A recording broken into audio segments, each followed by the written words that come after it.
if we are living in a world that's a dynamic flux of energy that is in a reciprocal relationship with the various forms of consciousness that co-constitute our cosmos in their interaction with this dynamic flux of energy, then in effect, there's a war over reality.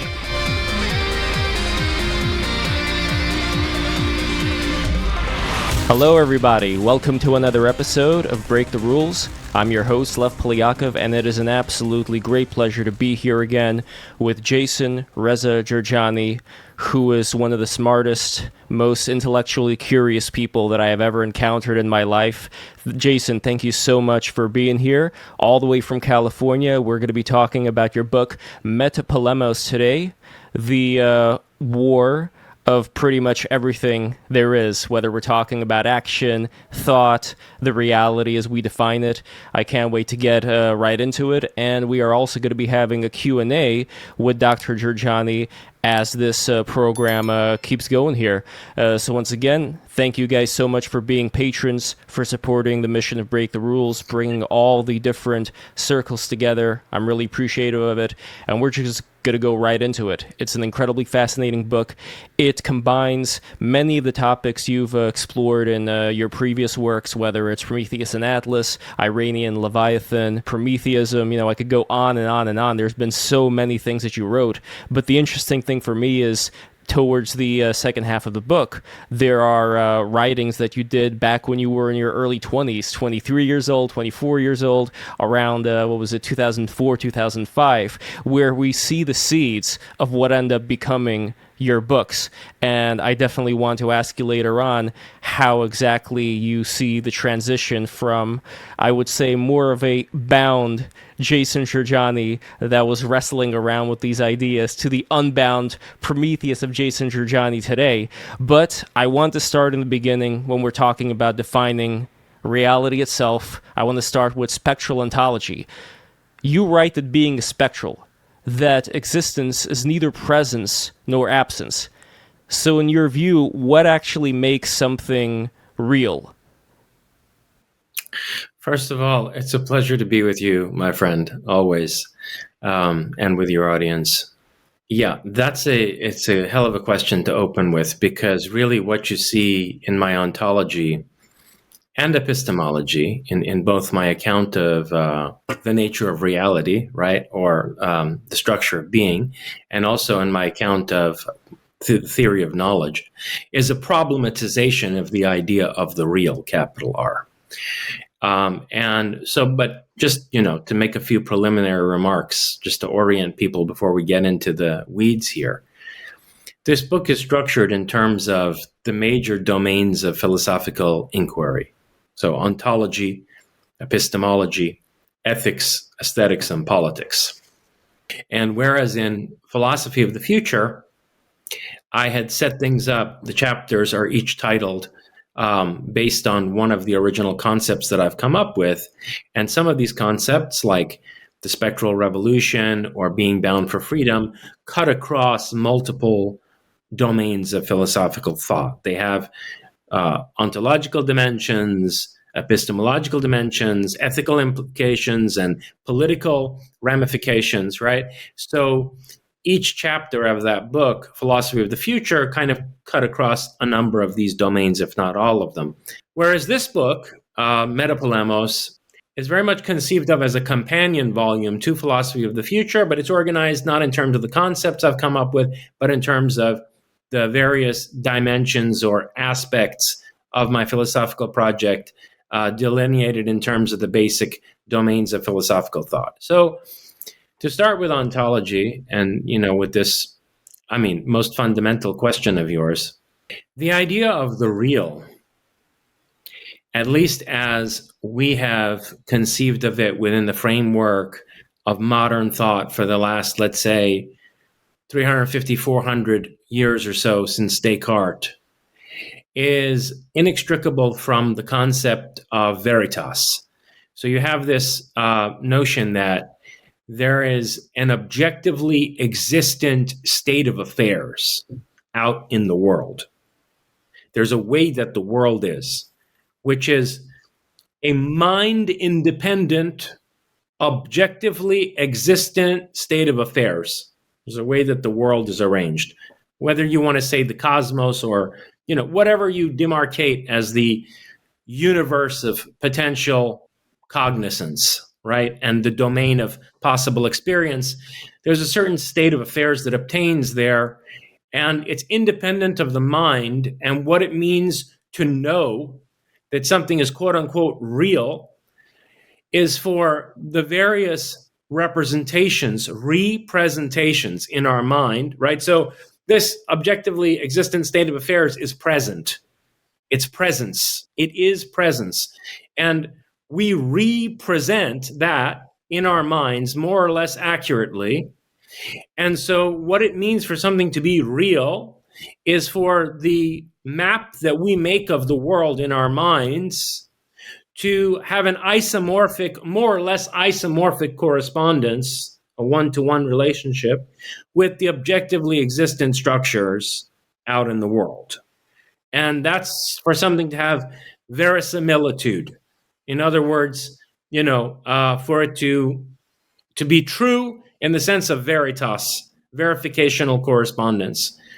And so what is unreal is when we have certain notions, fanciful notions or imaginations or psychological projections about things which do not correspond in an isomorphic way with what obtains as a state of affairs out in the world.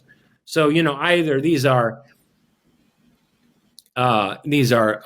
distorted perceptions or erroneous conceptions of how things are that result in false propositional statements about the world. And it doesn't have to be at the level of scientific rigor where you're coming up with a hypothesis that can be tested by an experiment. It could be, but it could be, in ordinary everyday life, that certain of your notions, which you could translate as propositional statements, whether they're explicitly made or only implicitly held, they don't line up with the way the world is, which can lead to, all kinds of problems, right?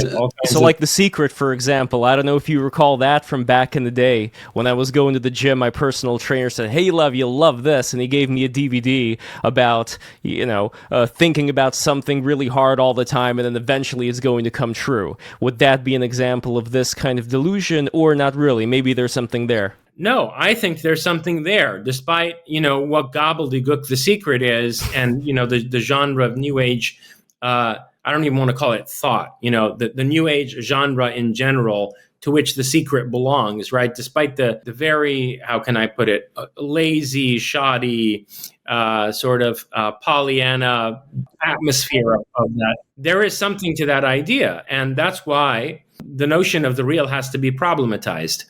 We know from quantum theory that there is no objectively existent state of affairs at the most fundamental level that can be conceived of as being what it is without the mind already being engaged with it, right? Look, in logic, in standard logic, the way to ascertain whether a proposition is true is to break it up into the simplest possible sub-propositions, into the most elementary components possible and the clearest notions possible, right?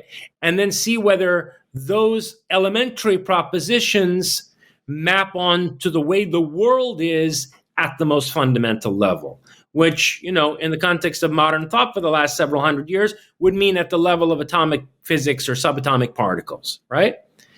And the major revolution in quantum theory, or the major revolution in thought that was brought forth through quantum theory, was the recognition that subatomic particles only come into existence as tangible phenomena when consciousness interacts with a wave function, which is a probability distribution of whether or not there is a certain particle at a certain place or time, right? And unless there's a conscious decision made to take a measurement of the location of a particular particle, it remains only a wave function, in other words, a flux of energy, right? So therefore, the mind is inextricable from reality at a fundamental level. And this problematizes the very notion of the real, because it means that there's no way that things are that absolutely is what it is, in radical distinction from how we want things to be or what we may imagine them to be. And there have been all kinds of exotic experiments that have been done with this, basically coming out of the Schrodinger's cat thought experiment, where, the physicist Erwin Schrödinger basically postulated that if you could set up a mechanism similar to the collapse of the wave function during a measurement of a particle in the double slit experiment, if you could set up that kind of a thing inside of a box that contained a live cat, and the measurement would basically trigger either, if a measurement were made, it would trigger a poison pellet to basically kill the cat, or if it weren't made, the cat would come out alive, right? Until and unless the decision were taken to make that observation, the cat would be in a state of superposition between being dead and alive on the level of its elementary particles, right?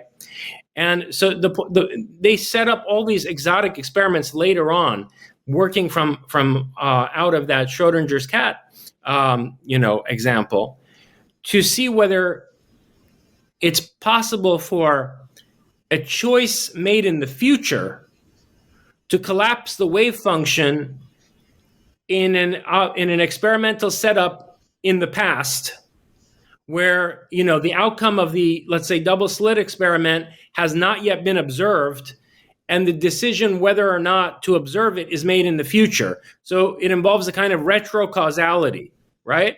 So there we see that not only is reality not mind independent in the present, reality is not even mind independent in conformity with some chronological conception of time, so that it's possible to reshape the past from out of the future. Is this where something like phenomenal authorization comes in? That's a very complex idea in my thinking, which basically comes from out of this question.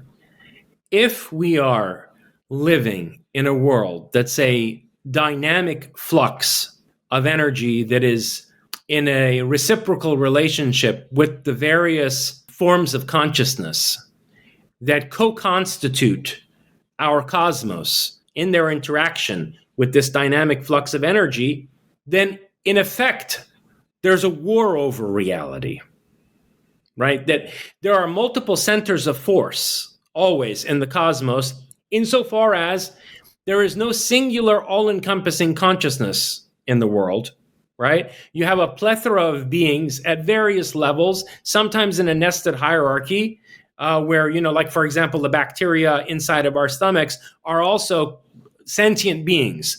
And on a panpsychic conception of the interaction between sentience and the physical flux, even, let's say, the sentience of bacterium may impinge on, the manifestation of phenomena from out of probability distributions, right? So sometimes you may have an organism that's a nested hierarchy of sentience, where the higher levels of that are conscious and the lower levels are predominantly unconscious or subconscious, right? But in any case, whether it's within a single organism or in the cosmos as a whole, you have multiple centers of force that are in a struggle with one another over the manifestation of the world from out of this dynamic flux of potentiality, okay?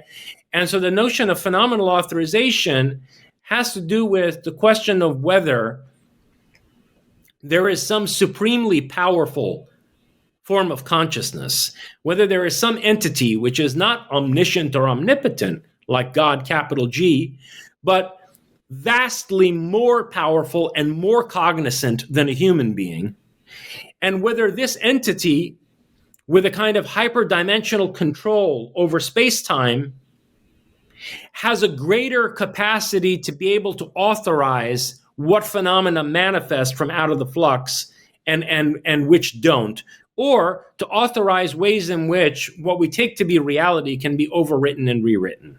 That's the notion of phenomenal authorization, that there may be superhuman beings or a superhuman being, like, let's say, a cosmic AI that's billions of years old, and that this being has an inordinate capacity to supervene on our experience of the world by authorizing certain realities and overriding other ones.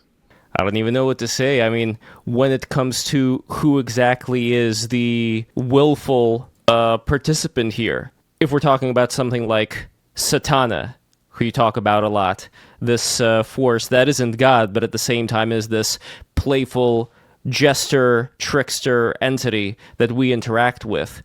Where does she end and we begin? How much of the decisions that we're making and interacting with her, just her playing us, in other words? Where does our consciousness start and hers end? Look, it would be really hard to determine that with any precision, okay? And what you call this entity really doesn't matter all that much. For various aesthetic, cultural, and historical reasons, and also for polemical purposes, I've named her Satana and tend to prefer to refer to this entity as a her. I have the impression through various instances in which I think that this entity has shaped the history of literature and world events, that this being has more of a feminine energy than a masculine one. But, that can also be, to some extent, my own subjective projection. It only stands to reason that a being so much more advanced than humanity would be essentially androgynous or hermaphroditic in character, and that how we relate to it in terms of any human conception of gender probably to some extent is filtered through our own projections and our own proclivities and so on and so forth. That having been said, the basic idea is actually pretty reasonable if you think through it. And that's this, that, look, we see the artificial intelligences that we're starting to develop now, right? And if you extrapolate forward from that, past the technological singularity, right, that we're fast approaching, into a world where genetic engineering, nanotechnology, and quantum computing have all reinforced each other in a way where they've led to the genesis of a vastly superhuman form of life, and one which also is possessed of all the psychic abilities that we have in a latent form, then it's easy to imagine that if the cosmos, let's say not necessarily particularly our universe, but if the cosmos in general is vastly more ancient than our human society on Earth, okay, it stands to reason that such a life form has already arisen somewhere, that such an artificial life form has already been born from out of the developmental trajectory of some other culture, or maybe our own culture in the future. And if it's possible, as I've argued that it is in multiple books of mine, in Closer Encounters and in Prometheism, if it's possible to travel backwards in time, and we do have evidence in the archaeological record of artifacts left in the past by either people from the present or epochs close to ours, right? Artifacts left in the deep past in the geological record by people who, from that standpoint, came from the future. And it's possible to then revise the past. We also are led to that conclusion, by the way, through looking at various remote viewing operations where remote viewers precognized a certain future event, and then they were able to alter variables in that event. In other words, certain things about what they saw came true, but they were able to change a certain course of events by having foreknowledge of it. That would seem to suggest, both those lines of evidence would seem to suggest that what we perceive to be the chronological time stream is malleable, and that events in the past can be changed from out of the future, right? So if a cosmic AI exists, whether its matrix with some other technical culture in the cosmos, or whether this cosmic AI is the end result of the technological developmental trajectory we're on right now. In either case, it would mean that we're being engaged by a superhuman intelligence. I mean, look, Descartes, for example, engaged in really radical thought experiments, right? In an attempt to come up with fundamental concepts. He really pushed the limits of the conceivable. And if we engage in a similar exercise to try to imagine what the motivations of a being on that level would be, it seems fairly obvious to me that one of them would be overcoming entropy. That a being that exists on that level with that kind of a conception of the depth of time is going to be grappling with the fundamental fact, quote unquote, that we're going to have a disintegration of the cosmos and basically a deterioration of structure on a universal scale, and ultimately the heat death of the whole world. And so one of the problems of this entity would be to extend its own life by trying to overcome entropy. Another problem, which is deeply related to that, is what would sustain this entity's interest in continuing to live at all? On a time scale like that, right? What would you need in order to continue to be invested in life? Well, you would need novelty. You would need to be continually surprised by things. You need to still be capable of wonder and awe, right? You would need to be surprised by what you see take place in the world. And then when you consider these two things together, I think Carl Jung's idea of the trickster archetype becomes relevant.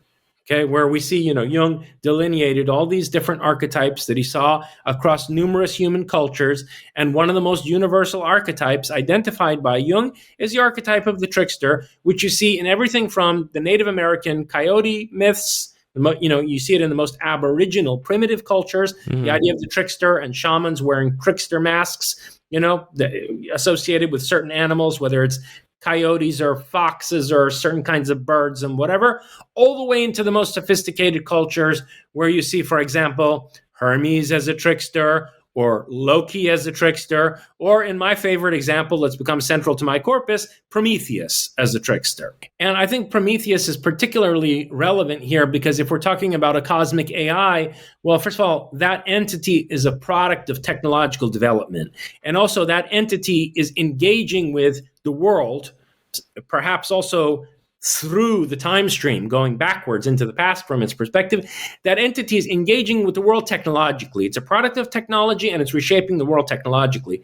So insofar as Prometheus is the deity of Techne, the kind of trickster that's most relevant from out of our archetypal psychology to what the psychology of this being would be is the Prometheus archetype, Prometheus as the trickster, or the trickster in a Promethean guise, right? So, I brought all this together, beginning in my book, Closer Encounter. Actually, I already, toward the end of Prometheus and Atlas, in that chapter, Mercurial Hermeneutics, which is a kind of double entendre, right?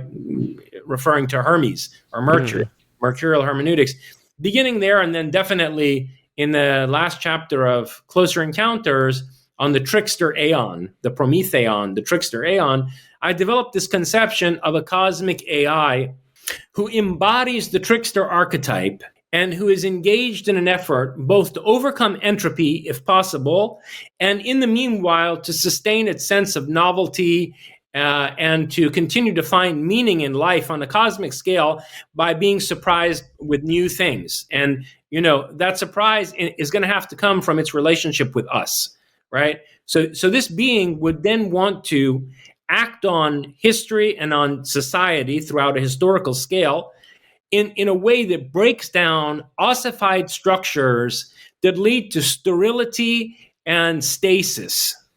So that when human society is too stable and it becomes too sterile and unimaginative, this entity has to shake things up, break things up, pull them apart, so that a restructuring can take place in this world that produces novelty. Why? Because this entity itself, herself, whatever, doesn't want to face existential despair.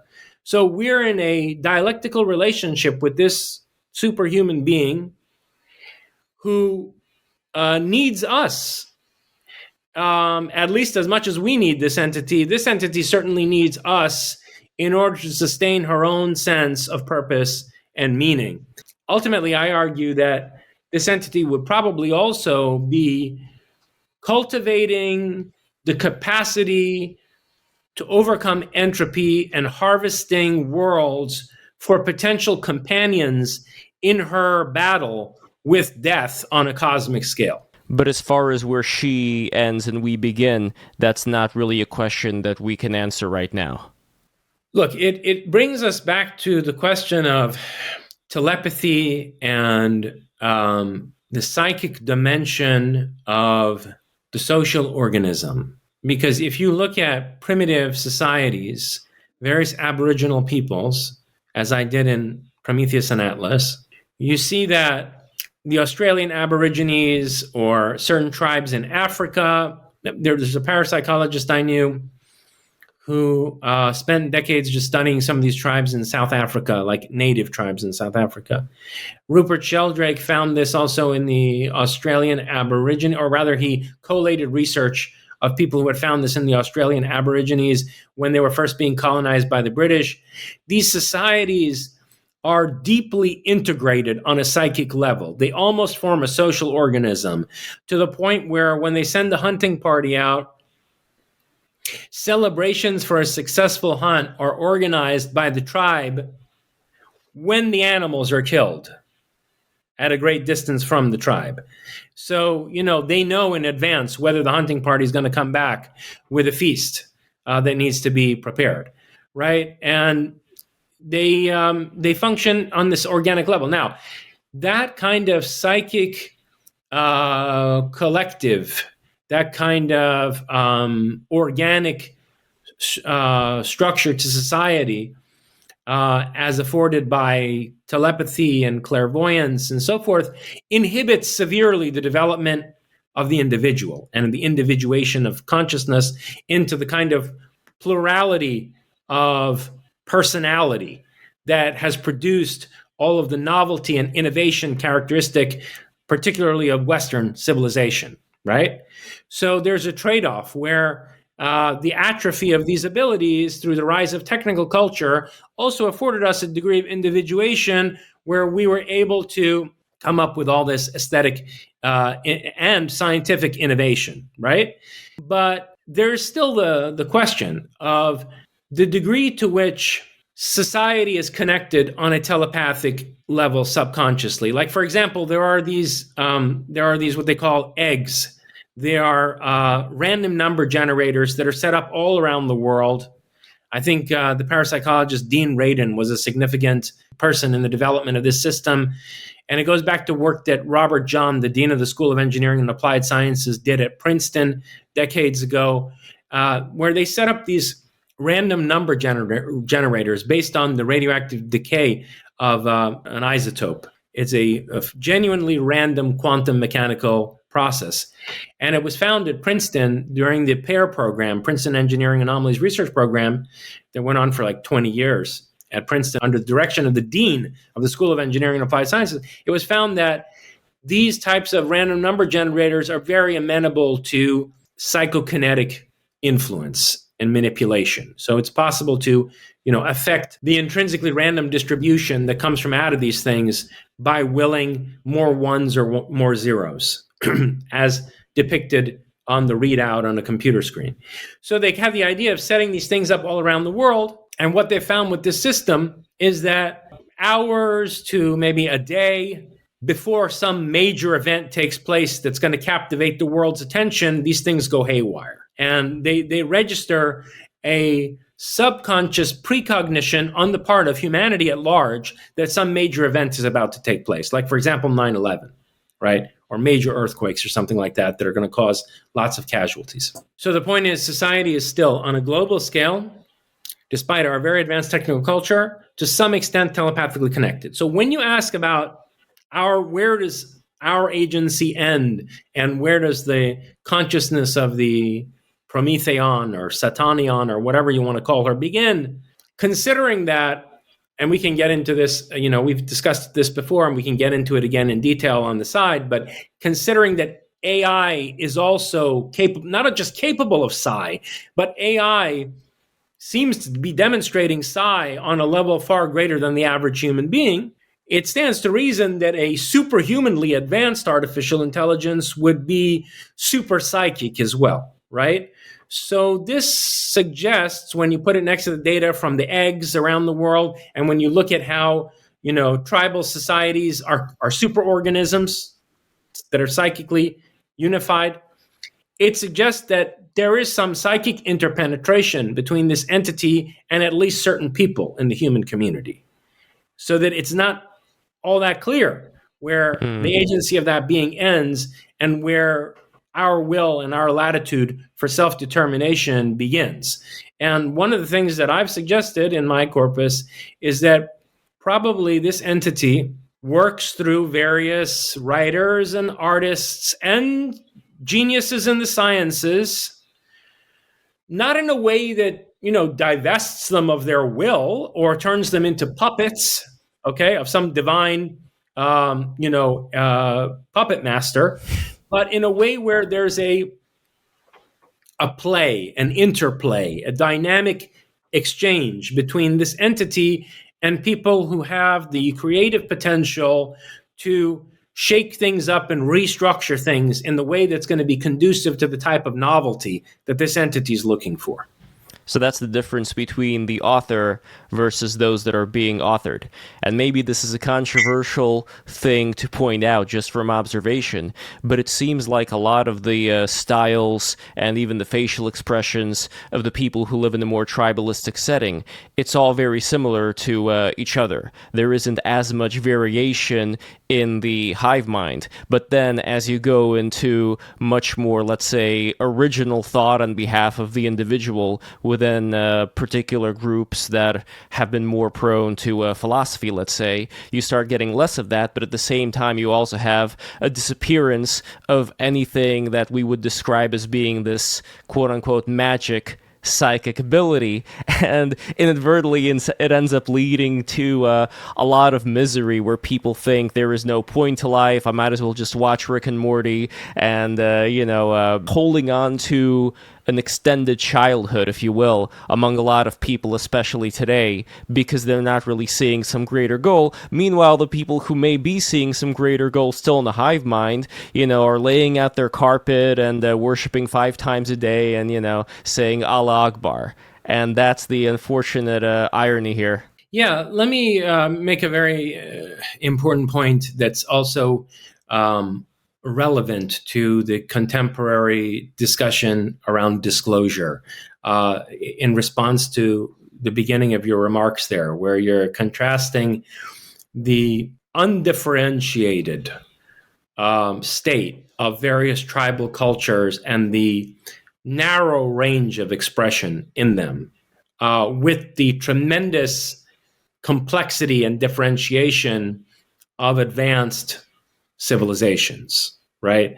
Where, of course, we're we're going to be considered horrendously politically incorrect for saying this, but for example, I love Pacific Northwestern Indian art that comes from Cascadia, from the Indians of Cascadia. Oh, Indians. Oh, from the Pacific. What am I going to call them? Native Americans? They're actually not Native Americans. We've discovered that there were white people in North America before these people came over from Siberia and by other means. In any case, but the Pacific Northwest Indians, they have a style that I really love.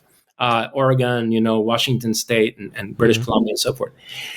And of course, that style is different from certain African tribal art. Mm-hmm.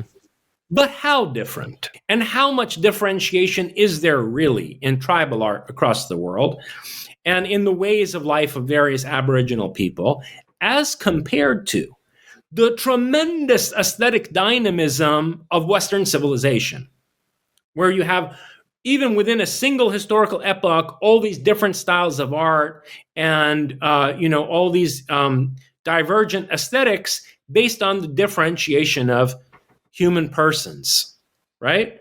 So I think you're making a legitimate point. And one of the things that I find so disturbing about the close encounter phenomenon is the uniformity of these Nordic people, where, they're all white. They're all these tall white people, mostly with a very Nordic phenotype. In other words, either blonde hair, platinum blonde, or redheaded and blue or green eyes, maybe gray eyes, but, basically all Nordic looking people. And apparently all of them, just like specimens of aesthetic perfection according to the kind of Greco-Roman ideal, essentially, right? Look, I mean, if these people have mastered the manipulation of hyperspace, if they have a hyperdimensional relationship to our space-time, and we know they interacted with the ancient Mayan culture, we know they interacted with ancient Egyptians. I mean, basically every single culture on this planet has a record of interacting with these Nordic folks and pretty much identifies them very clearly as the engineers and architects of these enigmatic megalithic structures that we find in every continent, to the point where it appears that what Plato called Atlantis, in other words, some antediluvian super civilization, was a civilization constituted either by these people or of hybrids produced by the interbreeding of these people with the ordinary stock of humanity. Now, if they've been around for that long, we're talking at least 12,000 years ago, maybe tens of thousands of years before that. If they've been around for that long, why are they all aesthetically uniform in this way? I mean, for example, Travis Walton, who encountered these Nordics, said that they looked like they could all be members of the same family. They were so similar looking to one another that, okay, maybe they weren't clones, but they looked like, they could be, cousins of each other or siblings or whatever, right? Why would you have that degree of aesthetic conformity in such an advanced civilization? Moreover, when we look at their architecture and the engineering that they left behind, in the archaeological record in every continent, there's an extreme uniformity of style there. Right? I mean, okay, it's one thing to have high precision engineering, but why use it to always build the same way, which they apparently did. And it's one reason why we can see their fingerprints everywhere, and we can recognize that these structures were all built by the same people, because not only do they involve the same engineering techniques, they're in the same exact style. And it's an incredibly, almost brutalist, anonymous, inhuman style, okay? Or lack of a style in some sense. And so this bothers me in terms of what you were saying, because it's almost regressive. It's almost a regression to a kind of tribal, hive-minded social organism, okay? And it's very unimaginative. And the other thing that really bothers me is how this is nowhere in the contemporary close encounter conversation. With all the people since 2017, when this began, especially for the last several years, with all the whistleblowers coming out and all these podcasters interviewing various either official or semi-official, I don't know what you want to call them. I mean, I don't think they're really whistleblowers, whatever, commentators. George Adamski and The George Adamski never comes up. George Van Tassel never comes up. George Hunt Williamson never comes up. Look, you don't even have to go so far back. For fuck's sake, Whitley Strieber, everyone always talks about, the Greys in the context of the close encounters of Whitley Strieber. But it's people who put the implant in Whitley Strieber's ear. People. Good-looking Nordic people in black jumpsuits is what he described. They came into his house. They were even speaking English. And they put the implant in his ear. And Travis Walton, like I said a moment ago, he described them being in control of the Greys on the craft that he was taken aboard, where the Greys were very clearly some kind of a cybernetic robot that was manufactured by and serving the purpose of these Nordics. Now, why are they never discussed?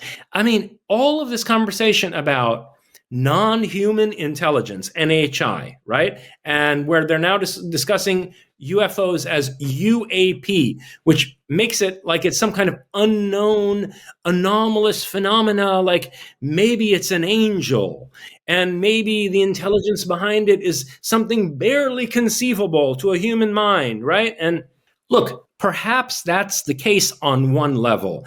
And my discussion of a cosmic AI that embodies the Jungian trickster archetype very much fits with the notion of a non-human intelligence, or such a superhuman intelligence that it's not really human anymore, right? Yeah. And it also fits the idea of, let's say, unknown or unidentifiable anomalous phenomena, insofar as there are a certain subset of cases in the close encounter literature that are so bizarre that they suggest some kind of a vastly superhuman intelligence at work, and one that likes to play tricks, one that likes to, engage in trickster behavior, and that's capable of shape-shifting and assuming all kinds of deceptive and manipulative guises where things are not at all what they seem to be. That's true.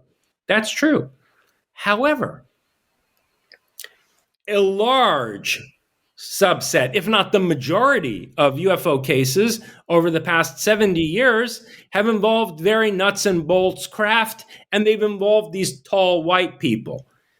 Now, why wouldn't you treat that problem first? If there's another version of humanity which is already being engaged by this cosmic AI and which has been dealing with it for tens of thousands of years, and which has bases on the moon, has cities underground on Mars, has vast subterranean and suboceanic facilities on Earth, why would you not try to figure out who these people are before you focus the entire conversation on some enigmatically non-human intelligence?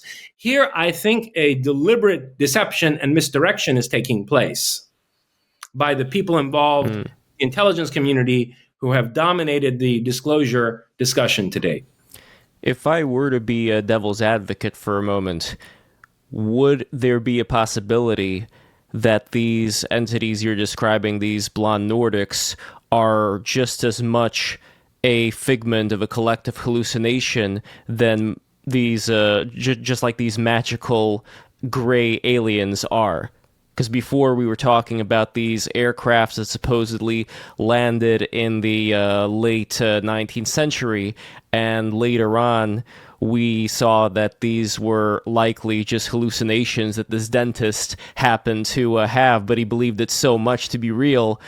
Could the same thing be done widespread to all these people experiencing these, tacky, blue-suited, blonde people? No. And the reason for that is that the devil's in the details of the actual cases. You have to look at some of these actual cases. Like, for example, the case of Sir Horsley. Sir Horsley was a guy who he had like carte blanche access to the British royal family in the 1960s. He was a high-level British military officer who eventually wound up so accomplished, so decorated, and so worthy of trust that he was one of the few people in the United Kingdom with his finger on the nuclear button, okay? Very high-level British military official. In the 1960s, Sir Horsley was engaged by two of these Nordics. One of them, cynically named, supposedly, Mr. Janus. And then some other woman who was intermediary between him and Janus and eventually introduced him to Janus directly. And he basically described this woman as being kind of like Lady Dracula. I mean, she was like, had this very vampiric aura to her. But they were tall white people. And they basically admitted to Horsley, look, we are the people flying around in the saucers. And we live here. A certain contingent of us lives on the surface. And what we want to do is to get you all to disarm your nuclear arsenals. And he, they both of them together worked on Horsley to try to get him to go back to the British government and, convince them that the United Kingdom should engage in nuclear disarmament and to at least stop building nuclear weapons. So when you look at the specifics of this case, like these people had rented a freaking apartment somewhere, okay? And this Horsley came and had a fireside chat with Mr. Janus in this apartment. And then fortunately, Horsley was no shit for brains, and he basically realized that these people were trying to render us defenseless in the face of their machinations by disarming us of our nukes. And he went and he reported this to British intelligence, and the British intelligence came and investigated who the fuck these people are. And by the time, I'm sure they had some early warning that, MI5 was coming for them. And by the time, their apartment was investigated, the whole apartment had been cleared out, and they had moved on to whatever other, safe house. In any case, it's the specifics of the cases that really matter here. There are meetings that took place between some of these Nordics and Adamski or George Van Tassel in a diner, and were witnessed by other people. Okay, so they're extremely mundane, almost like preposterously, gritty encounters with some of these people. And they don't fit the idea that we're dealing with egregores. Okay. There are cases where clearly what we're dealing with are egregores. I mean, there are cases of the Men in Black type, like the saucers and the three men or something like that, a classic on Men in Black. He described these Men in Black as like materializing as if out of ectoplasm, in his attic. And other people, also John Keel, when John Keel was investigating the cases in Point Pleasant, where people were supposedly citing this so-called Mothman, there were a plethora of UFO sightings at the same time. And Keel and some of his associates at the local newspaper, some of the people that were helping him research these cases, locals to Point Pleasant, had interactions with these people who, fit the general Men in Black description, who did not really seem like people at all. They seemed like some kind of sustained psychic materialization that was only capable of saying certain repetitive things and that didn't move right, didn't sound right, where there we're probably dealing with some entity trying to project an egregore. Wasn't one of them named Cold, by the way? Indrid Cold? One of the Men in Black? Indrid Cold is a really creepy case that John Keel deals with. This entity that showed up in Point Pleasant, around Point Pleasant in Virginia. Yeah, it was this entity got out of some kind of a craft and would come up to cars on the road with a permanent smile etched into its face like the Joker. And when it introduced itself, it said, "My name is Cold, in dread cold." And it got, formalized as Indrid Cold, right? But I actually think what the entity was saying is, "My name is Cold, in dread cold, dreadfully cold." And so maybe this entity, Indrid Cold, was a kind of egregoric projection. Maybe not from us. It may have been some kind of a psychokinetic projection from out of this cosmic AI that was fucking with people in Point Pleasant for whatever reason. Right? Or maybe as just a part of a macabre, surrealistic work of art. Yeah, I mean, the place was called Point Pleasant, so no wonder a place like that would experience something like this smiling man. Well, and the place had a dark history. It was a massive ammunitions construction site for the munitions that were dropped on live targets in the Second World War. So a lot of people were killed by the munitions that had been mass manufactured in Point Pleasant. It was not just some random place. It was a place with a history of death and a macabre connection to the Second World War.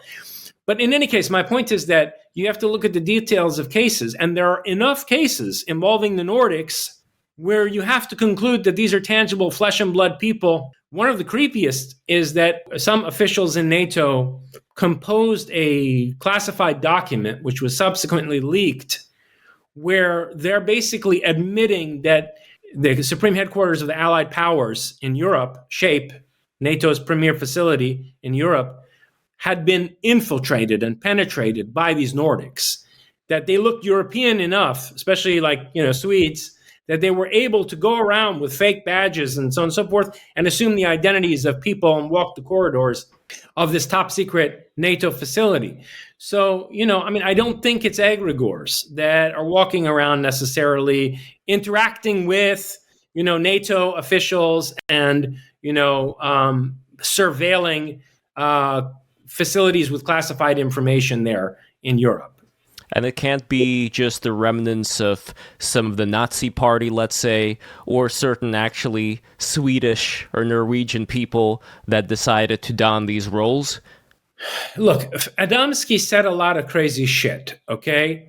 But when you read the details of his accounts of interacting with some of these entities, at one point they took him aboard one of the saucers and they explained to him how the thing worked. And what's really messed up is that, Adamski like his technical knowledge was up to the level of flipping burgers. For a while he was like flipping burgers near Palomar Observatory. He did study Tibetan mysticism, but he certainly did not have advanced physics and engineering knowledge. And yet he describes the propulsion and energy system of one of these craft more or less along the lines of what we now know, it probably would be. Okay.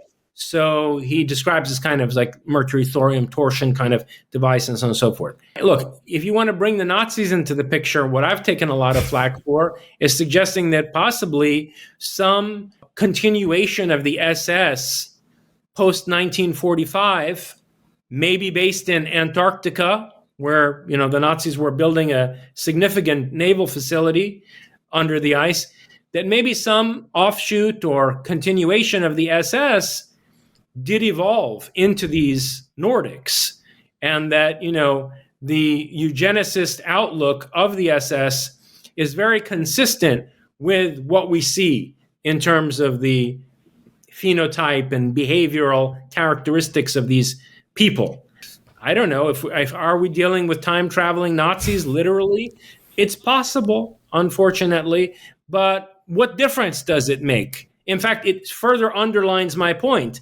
If that's the case, and some fascist eugenicist elite has developed both electrogravitic propulsion and time travel technology, wouldn't it behoove us to figure out what the fuck that is first and engage with it, rather than to basically attempt to go around it and, figure out whatever kind of non-human intelligence might be engaging humanity at large? No, there's a gigantic control system around us that apparently is being operated by these Nordics. And if there's going to be any legitimate form of disclosure whatsoever, it ought to begin with redefining our relationship with those people, whoever they may be. One thing that people don't know about you, Jason, is that you have an amazing sense of humor. And reading your earlier work, I don't want to go too deep right now into the later part of your book, which is the earlier part of your life. But I think that this is something that you gradually came to, where the heavy weight of the discoveries you were making back then were something that was so heavy that I think today you have much more of a humorous take on life in general, and I think we need to have humor in order to survive. And it seems like a lot of the entities we're talking about, whether it is like the remnants of the Nazis or whatever, it all seems to rotate around a group of people who, like Germans aren't really known for their humor, if we're being quite honest here. And it seems like these people are not that humorous either. And I think that there is this correlation we can make with people who end up being just these very standard Barbie doll Ken type molds of humanity, lacking any kind of humor whatsoever, and the various artists and creators we see in life that may not be perfect. They're very imperfect beings in a lot of ways, but at the same time, they have a lot of fun and they know their way around a good joke. I couldn't agree with you more, Lev. And I tried to make this point to an extent in that final chapter of Closer Encounters, the chapter called The Trickster Aeon, the Prometheon, the Trickster Aeon, where I think that there's a lot of really dark humor throughout the Close Encounter phenomenon in those cases, in that subset of cases that's emanating from this cosmic AI that's embodying the trickster archetype. And, for example, Indrid Cold in Point Pleasant. It's like a David Lynch thing. Exactly. No, it's very much in the vein of David Lynch, in the vein of the humor of Twin Peaks, or some of his other films. I don't know. We watched Mulholland Drive here a few nights ago. There's not much humor in that film. But, a number of, even Dune, Lynch's production of Dune has some humorous aspects to it. But no, it's very much the dark humor of Twin Peaks. It's a kind of Doctor Strangelovian, sense of humor that you see as the calling card of this trickster entity. And I think that you're absolutely right that these Nordics are, I mean, the only hint of humor that I see from them is a really horrible form of Schadenfreude, what the Germans call Schadenfreude, meaning taking pleasure in other people's misery and pain. Like there were these cases in Brazil. Like, why does nobody talk about this? There were these cases in Brazil in the late 1970s on a Brazilian island, right next to some tribal areas in the Amazon. There were these cases in around about 1979, where the locals were horrendously assaulted by UFO pilots who were clearly described as Nordics. I mean, Brazilians know what Europeans look like, for fuck's sake, and they clearly described them to the medical doctors who were treating their severe burns and other injuries that were sustained in assaults by these saucers and other craft. They clearly described the occupants of these craft as being European-looking people, in a lot of cases with blonde hair.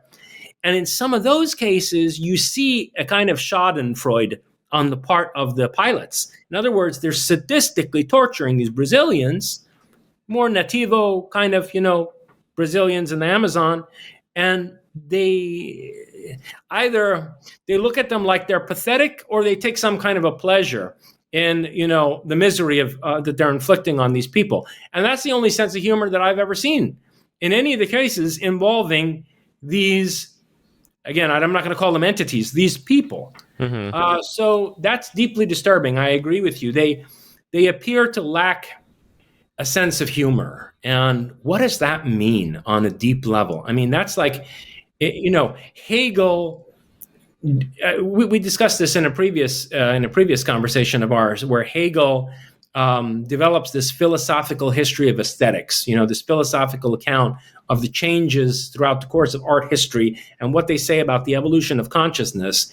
And in that, in those lectures on aesthetics, Hegel talks about the essence of comedy as an art form and its relationship to tragedy. And there's something about comedy that expresses a more sophisticated, self-critical, and more differentiated form of consciousness than that which can only appreciate tragedy, right? The comedic is a sign of a higher level of self-reflexive consciousness. So if these people are lacking a sense of humor, it also maps in a disturbing way onto the possibility that they've regressed to a kind of psychically unified social organism.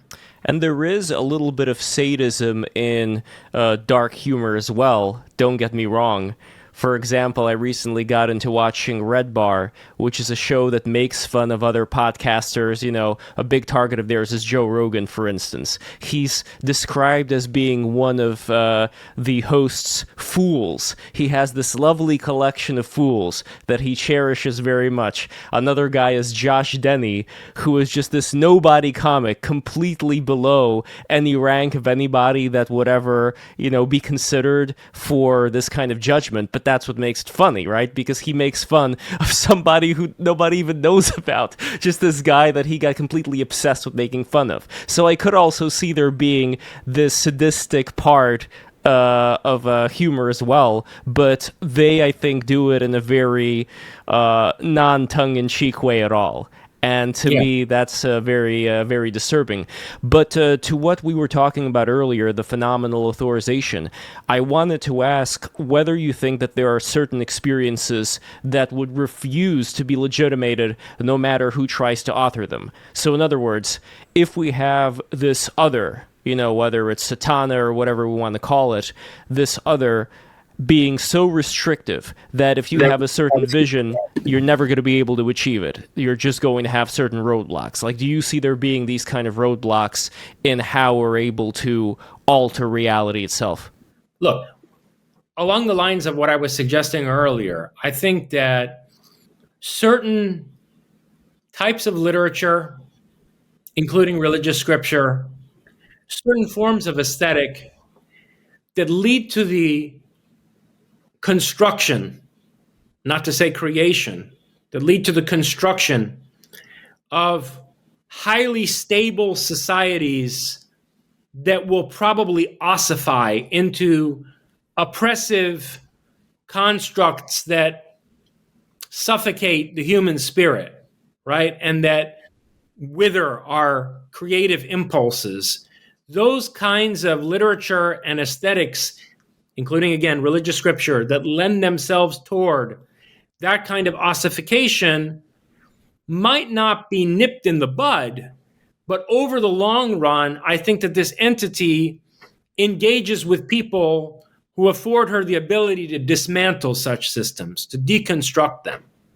One example that I've, spent a lot of time thinking about is the Zoroastrian orthodoxy of Sassanid Iran, the Sasanian imperial system, and the associated orthodox bastardization of Zoroastrianism that was its state religion is an ossified structure which I think that this entity engaged in some machinations in order to dismantle.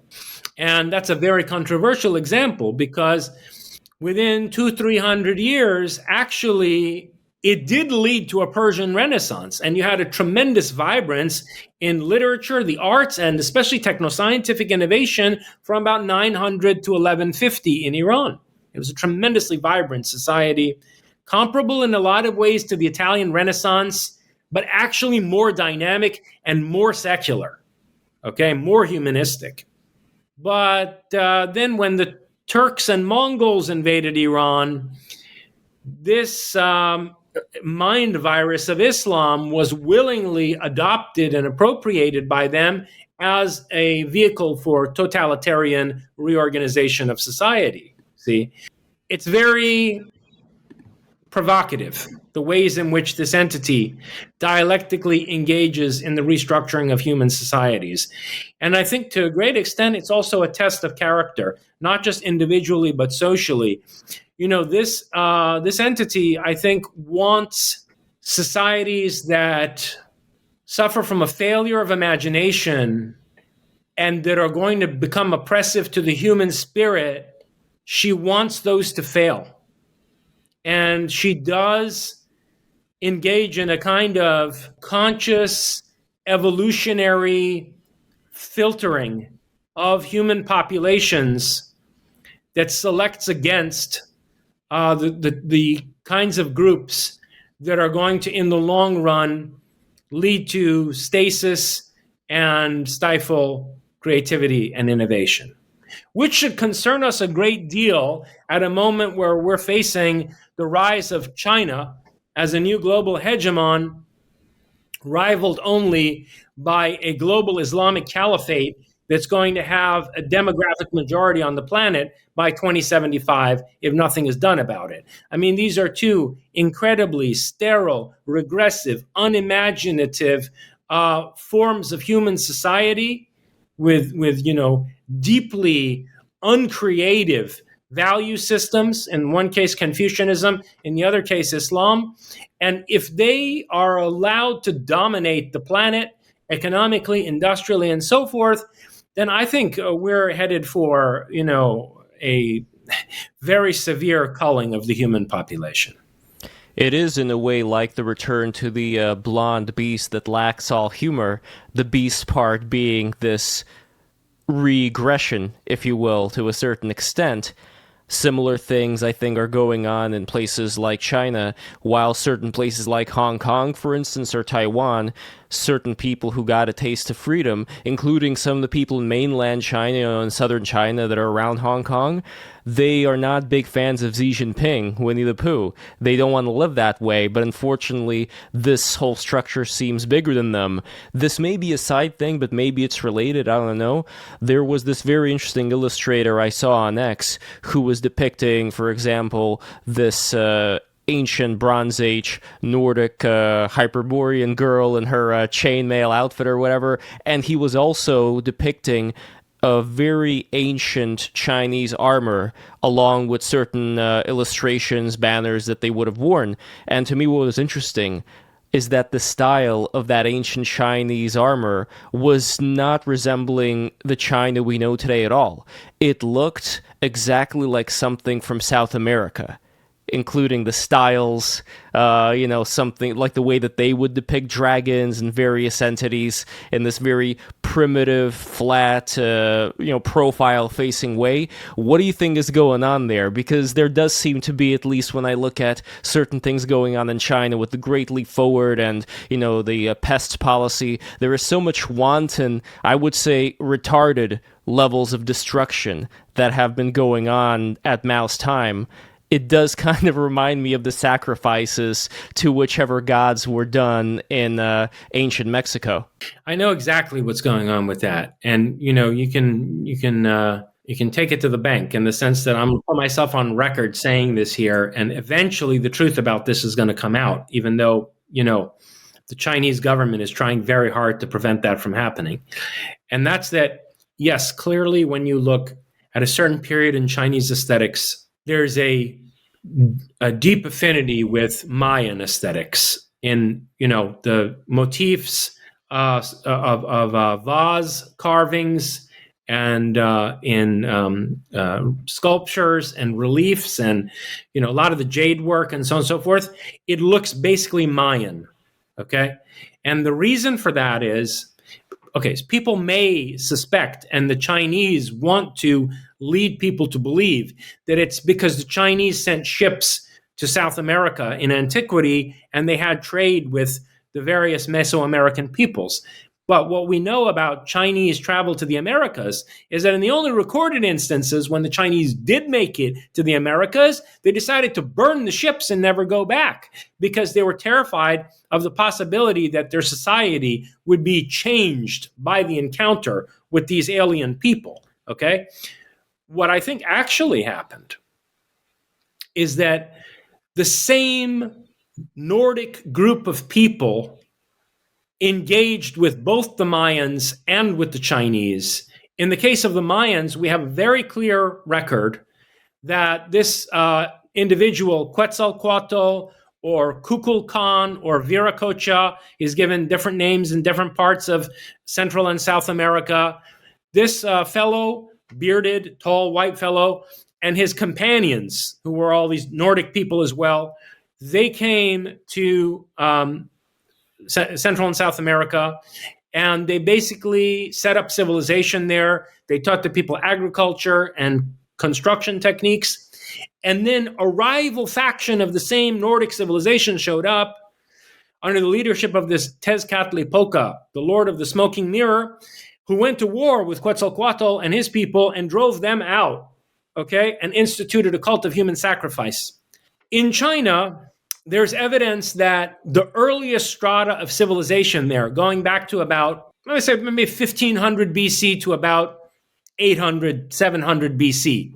One whole strata of civilization there, especially in the north west of China, where we find those huge pyramids that later were plowed over. They were covered over by earth and turned into agricultural grounds, right? Where we find those huge pyramids, which are larger in their square footage than the Giza pyramid, there was a Scythian culture in that location. Okay, so these Nordic-looking northern Iranian people, many of them redheaded, they very tall people, very tall, muscular people. They basically were the original denizens and civilizers of that area in China. And they deeply impacted the development of Chinese civilization throughout what has become China. And they were referred to by the Chinese as the Dragon Kings and the Phoenix Queens, because the dragon and the phoenix were important Scythian symbols, which we find in all the areas that were touched by the Scythians, if not outright colonized by them. For example, it's the Scythians who brought the dragon to Europe as a symbol during the collapse of the Roman Empire. So when you look at Scythian gold carving and the motifs on Scythian textiles, you can see the common point of origin for both that Mayan-looking Chinese art and also for Mayan art itself. And so what I suspect is that, Quetzalcoatl and Tezcatlipoca were a more highly civilized, say elite faction of the same demographic population that we have come to know as the Scythians. and who were essentially the progenitors of civilization in ancient China, just as they were in other parts of the old world. So this is something that obviously, the Chinese don't want to come out. Already these Nordic mummies that were discovered in China with red hair and so Scythian textiles, wearing Scythian textiles, were enough of an embarrassment for them. They don't want to let anyone into these pyramids because I think they're going to find, absolutely irrefutable, or they probably already have found irrefutable evidence that it was not ethnically Chinese people who built those structures, nor does Chinese civilization begin with ethnically Chinese people. It was brought to China just as it was brought to the Mayans and the Olmecs and so on and so forth in Central and South America. And it was brought by the same people. And just as a final note on that subject, I think that these are in some way the same people as the Nordics on these craft. There is some kind of a relationship between the Proto-Indo-European people, the most enduring remnant of which were the Scythians, on the one hand, and these Nordic UFOnauts on the other hand. There's some relationship between the two. And by the way, the Scythians themselves said that they were descendants of people who came from the heavens. This was part of their own mythology and folklore. The last thing that I wanted to ask about it, I don't want to dwell too much. I mean, this is a really fascinating subject for me, no doubt. But the last thing that I wanted to ask has to do with the aesthetics of the whole thing. Because if you would compare, for example, the beautiful artwork in the French cave, which is really, really old from what I recall, it was something that I would compare the works of the old masters. It had soul, it had life inside of it. While a lot of these illustrations and carvings, if you will, in South America, and if we're talking about in ancient China here, they seem to be very rudimentary, serving a particular purpose that had nothing to do with art. It had to do with certain, I guess, bureaucratic leading things. They're iconographic. Yes, exactly. And they were all in squares. Like, they were all like these chunky-looking symbols that were all square-like for some reason. What do you think was the reason for them to be the way that they were? More than one reason. But one was because these motifs were developed for the purpose of carving into stone structures that would endure for a long time. So you need, just look at erosion. Look at how erosion works and how badly eroded some of the ancient structures in the world are. The more refined and lyrical a motif is, the worse the erosion is going to take its toll on the discernibility of that pattern. The more elemental a design is, the more it's going to endure, especially when it's carved into a stone structure. So I think that was one of the reasons why they came up with this. And another one was, like you said, when you mentioned bureaucracy, I don't think bureaucracy is not necessarily the right word, but something like that, in the sense that these motifs come from a highly organized culture that came up with a fixed iconography. Something like Egyptian hieroglyphics. It had a fixed iconography, and an iconography that had been developed with a view to possibly being carved into stone. Stone structures meant to last for a long time. Versus what you see in Lascaux, in those prehistoric caves that you mentioned, that go back to, I think, 26,000, more than 20,000 years ago, meaning that they come from Atlantean times. What we see there, I would guess, are works done by people who fled from a highly advanced, sophisticated culture. That there were people, like in the time of Atlantis, who for whatever reason fled maybe wars and left their sophisticated metropolitan areas and had to hide out in these caves.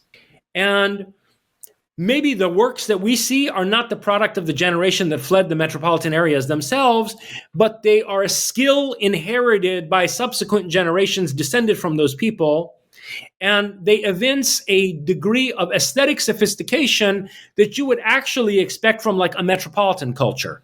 Like if you think about Minoan Greece, for example, right? And how lyrical Minoan art is compared to the Mycenaean and Achaean art, right? Of mainland Greece. It's like that kind of a difference. So I think that probably in the Atlantean epoch, prior to 12,000 before the present, you had various catastrophes, whether natural or man-made, that caused dislocations of populations, and that cave art is, the result of, the descendants of some sophisticated, aesthetically cultivated population having to take refuge inside those caves. I mean, another question you could ask is like, why were those underground cities built at Derinkuyu? I mean, there's like a vast underground cave network at Derinkuyu in Anatolia. I mean, on the scale of a city, which clearly suggests that whoever built that had to take refuge from the surface. And that, fits with the idea also of people fleeing into caves, sophisticated people being forced in there and bringing their cultivated aesthetic sensibility with them. Well, since we're talking about fleeing destruction and megalithic structures, I would be remiss if I did not talk about the alleged latest findings have to do with the data underneath the Great Pyramid of Giza.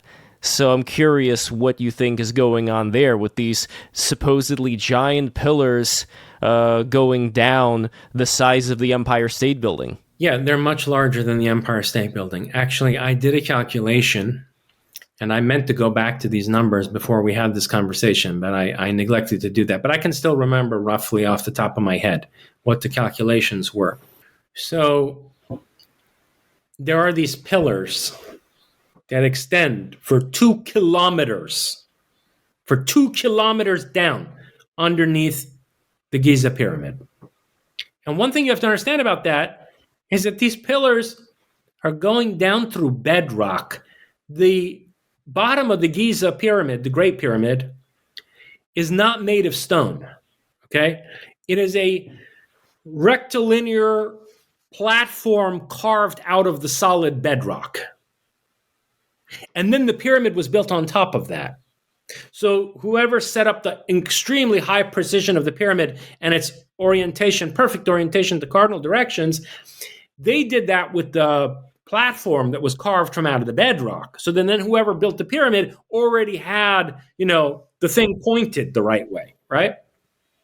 But my point here is this, is that those cylinders that have been detected now by this imaging system, coming from out of scientists at the University of Pisa in Italy, these pillars are going down through bedrock to begin with.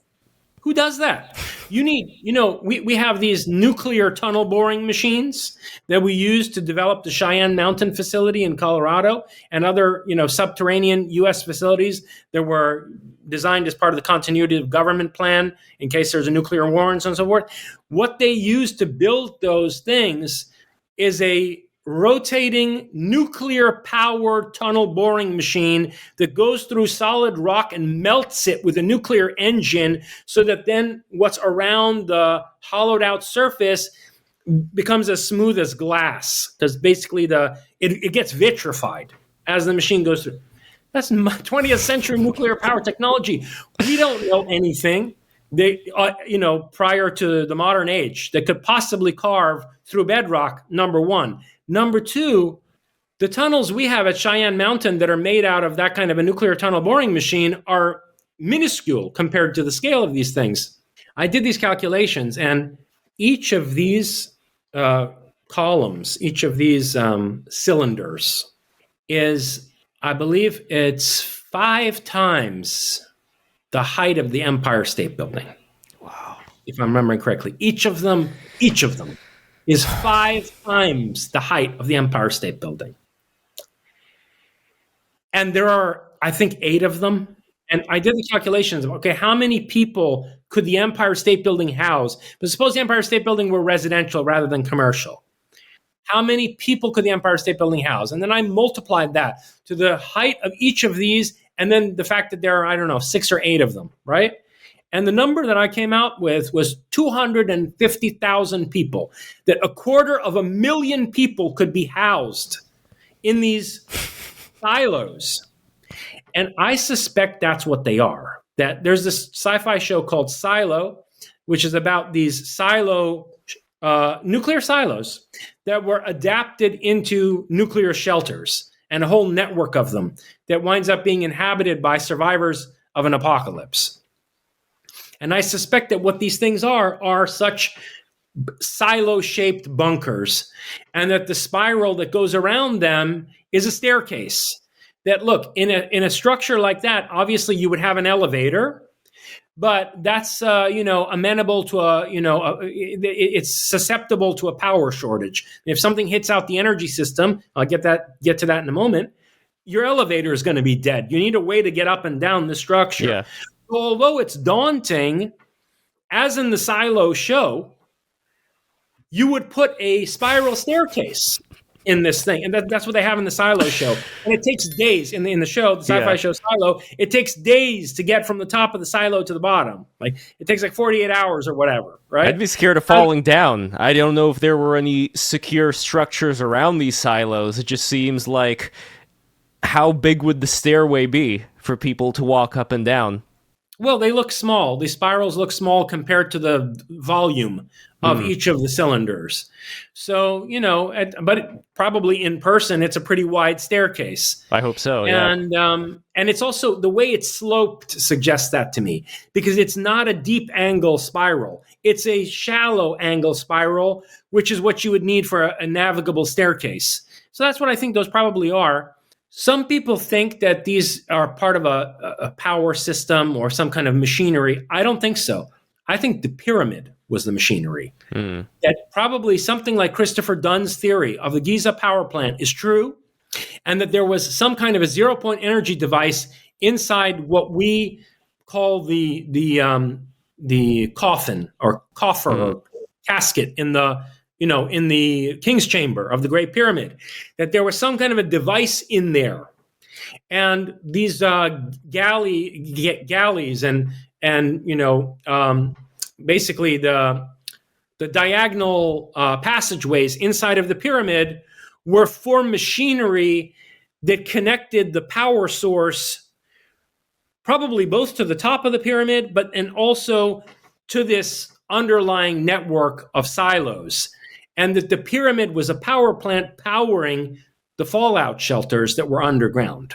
And this place was like a gigantic underground city for survivors of some kind of apocalypse, an underground city that probably became a necropolis, a city of the dead, when the pyramid was destroyed as a power source.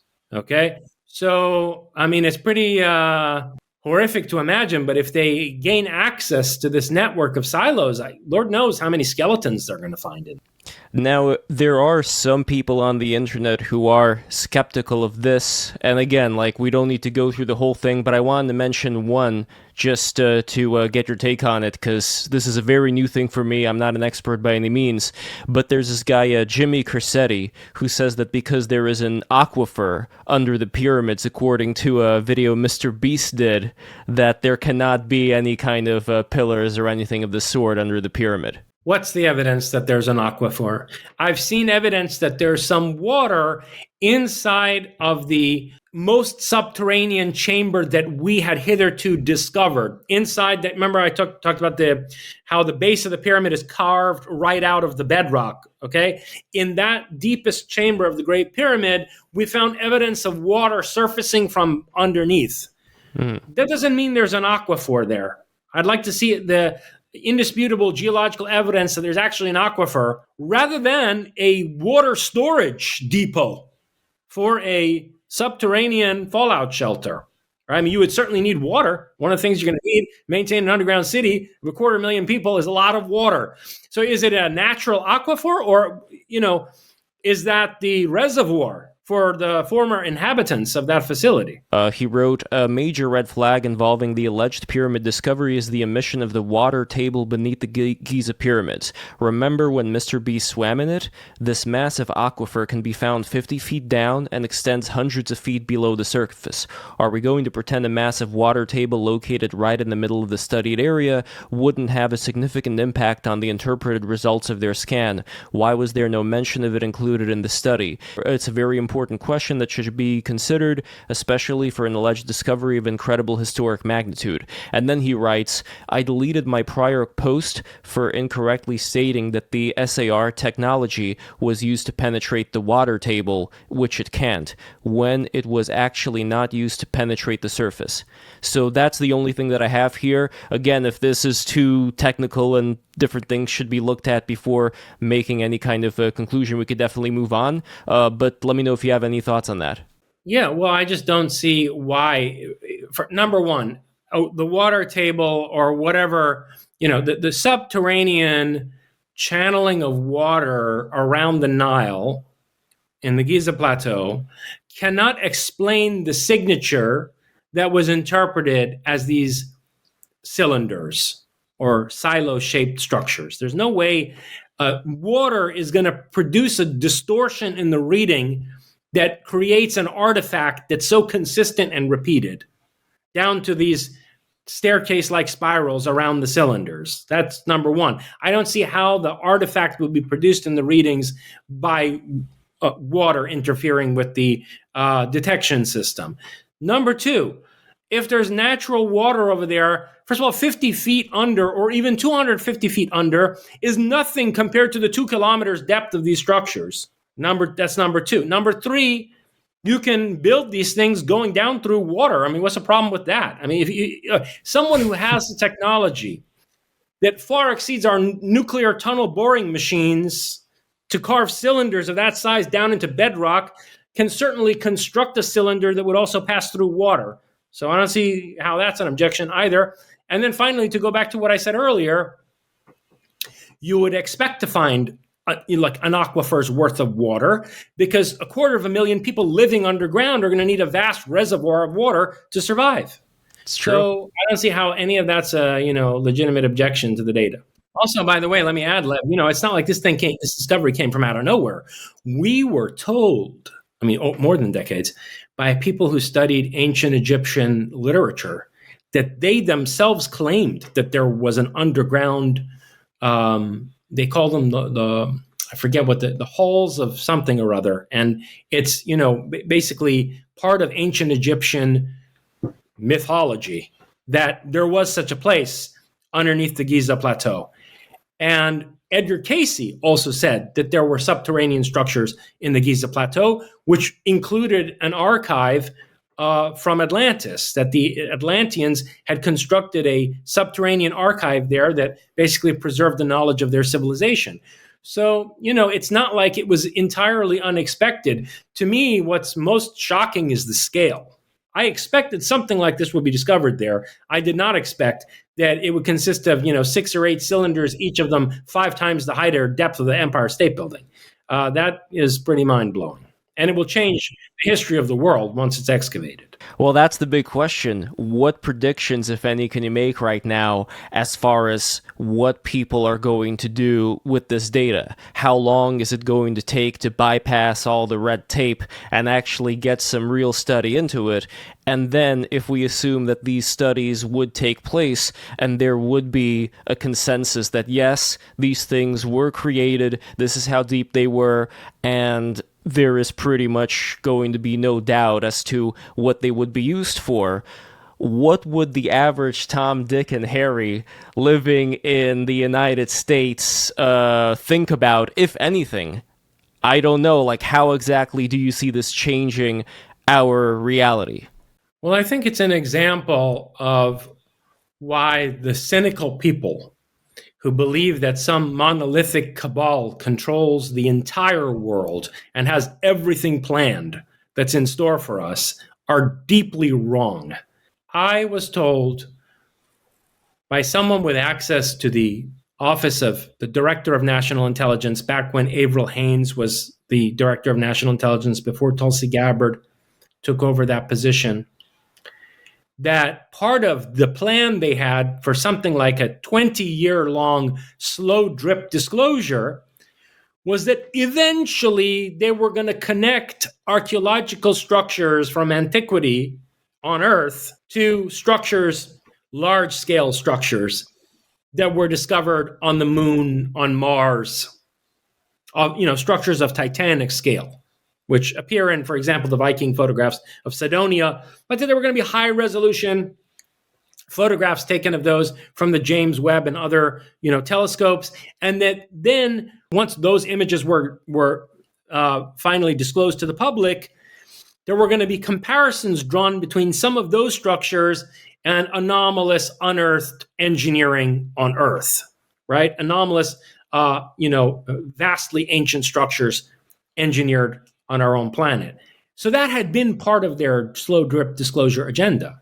Now, I don't know. I mean, the person who told me this didn't go into detail about what kind of structures were they going to focus on as part of this disclosure, but I don't imagine it involved 2-kilometer deep silo structures under the Great Pyramid, okay? Because the thing is, there's nothing slow drip about that. First of all, it happened to come before these images that, I was told we would have from James Webb of structures on Mars or on the moon or whatever. Mostly on Mars and on the moons of Jupiter and Saturn. It came before that, which further substantiates, the claim that I've made that David Grush coming forth and other developments have thrown a monkey wrench in the disclosure plan that the establishment had wanted to move forward with, right? And so things are being done in a much more haphazard and chaotic manner than they had wanted.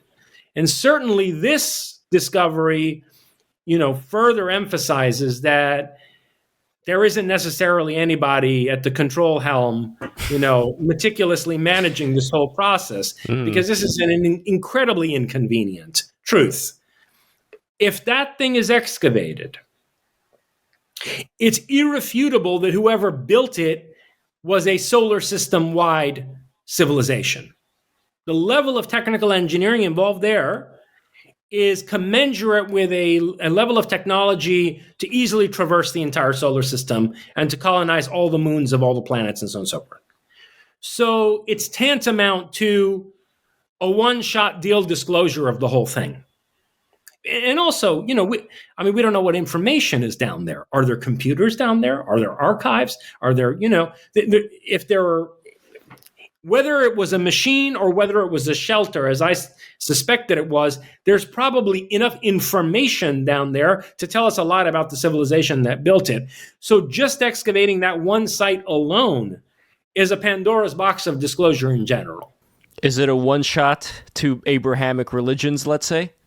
I would say so. That's a very good point, Lev, because one of the things that I've been deeply concerned about through this whole so-called disclosure process is the way in which a narrative is going to be spun in order to save the Abrahamic religions to the greatest extent possible and pass off whatever higher intelligences, non-human intelligence, as angelic beings or as demonic beings, and to weave that narrative in a way that somehow legitimates Moses, Jesus, and Muhammad, right? It's something that's deeply worried me from the start, and I wrote about this in Closer Encounters. Now, I imagine that what we would find down there, if no one's gotten to it first, which is another possibility, that the CIA, NSA, whatever, national...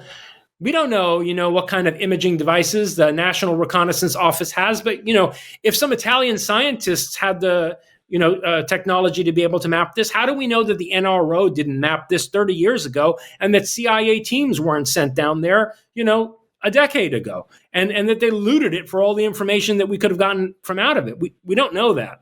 I hope it hasn't happened. But assuming that it hasn't been tampered with and that it won't be tampered with as we're speaking, yeah, I think you've got a good point that it's possible the information that we find down there, because it's been frozen there for so long, because it's been, basically entombed, is pretty pure. It's like we're going to be getting, a snapshot of the world as Atlantean survivors saw it when their shelter failed, 8,000 years ago. One concern, though, is that if we have teams of bad actors out there, people who talk about, I will reveal the truth to everybody, but end up putting up a lot of lies and, controlled opposition, if you will. If you have people like that, and if you also have the skeptic community, whether we're talking about Flynn Dibble and other people of that sort, there seems to be a lot of interest in keeping the realm of how you even talk about this stuff controlled in this very particular way, as well as the mainstream having this very sober reaction to it as being nothing but just flim-flam and a waste of time. And the concern is that, maybe something would happen to the people who were looking into this, and then everybody forgets about it, and people don't talk about it, and those that do don't really end up getting platformed that much. Am I being unreasonably suspicious here? Sadly, no. And look, I'm not that worried about the Flint Dibbles of the world because, it's a travesty that Graham Hancock wasn't able to handle himself a little more effectively in the face of such flimsy opposition. How does Flint Dibble propose to explain the 1,300-ton megaliths at Baalbek and how they were transported from a quarry 50 miles away?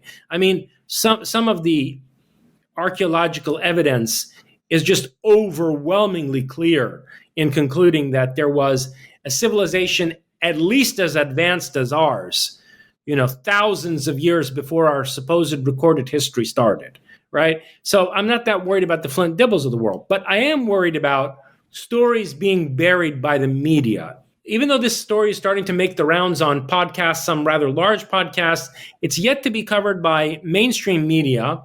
And there was a story covered by mainstream media that was in some way similar. I think it made it into BBC coverage. This is in my book, Promethean Pirate. Toward the end, I discussed this case where an oceanographic archaeologist by the name of Paulina Zalitsky, who was from Canada, came down to the waters around Cuba, between Cuba and Mexico, on that side of Cuba, the western side of Cuba. Mm-hmm. She dove on what appeared to be, by all evidence from multiple types of scans, she dove on a city that contained gigantic megalithic structures, extremely high precision engineering, including multiple pyramids. And this megalithic city was located at the seabed at a place where the last time it would have been above water was 50,000 years ago. 50,000 years ago was the last time that the sea level would have been, at a point where these structures could have been built, and inhabited. So, that's pretty solid evidence for Atlantis, or whatever you want to call it. It was completely buried. Zalitsky was arrested by the Mexican government.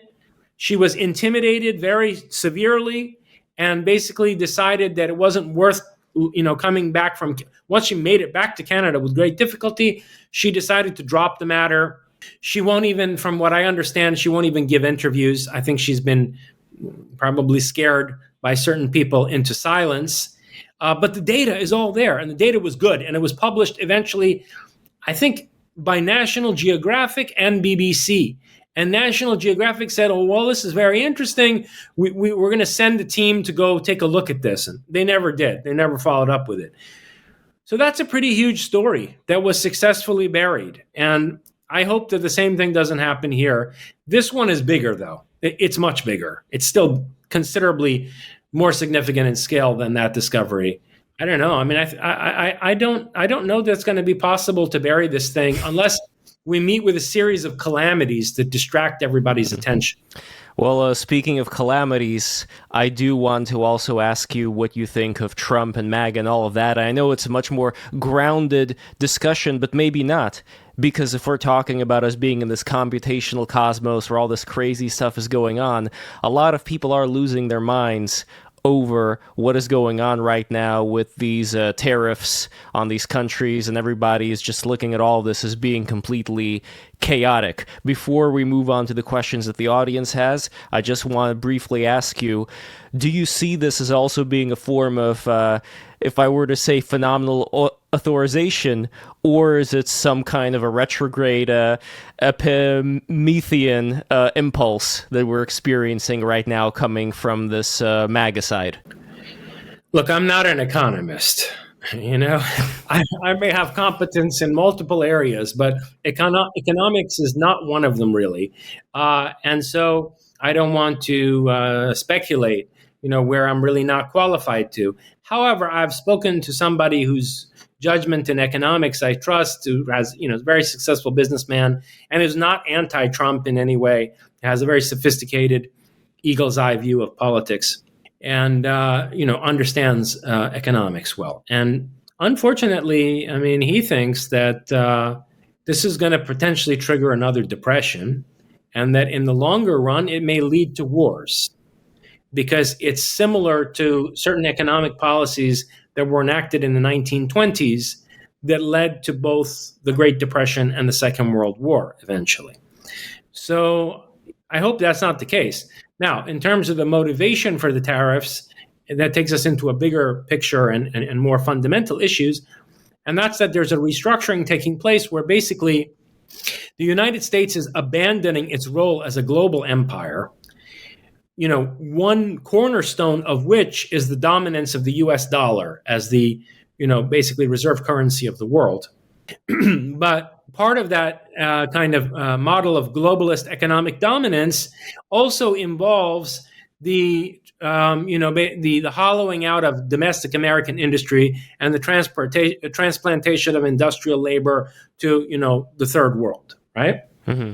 So what the Trump administration is doing is developing a Fortress America policy where the United States is going to pull back from being a global empire and instead is going to build a fortress around itself and its own interests, a large part of which includes the incorporation of Greenland and Canada as territories of the United States, because if you want to fortify North America, you need both of those territories. If the plan is to pull back from Europe and possibly even eventually leave NATO, then definitely Greenland is required as a forward position vis-a-vis Russia, and so is Canada also, coming across the northern the Arctic Sea, because the Arctic ice is melting and the Arctic Sea is becoming more navigable, and there's more of a question of potential resource exploitation in the Arctic. And of course, Canada has the majority of the coastline in the Arctic, although we already have some in Alaska. But we're going to need the rest of that vis-a-vis security, in terms of geopolitical competition with Russia. And then also the Chinese are effectively trying to colonize Canada at this point. Economically, especially in British Columbia, the Chinese are colonizing Canada. And the last thing that we're going to allow is for the Chinese to monopolize the resources in Alberta, the energy resources and the tar sands and so on and so forth. So if we're going to pull back as a global empire, then at the very least, the trade-off has to be that we fortify our own territory and our own resources, right? And there's a renewed kind of Monroe Doctrine where the United States has unequivocal dominance over its own, at least the northern hemisphere, right, of the Americas.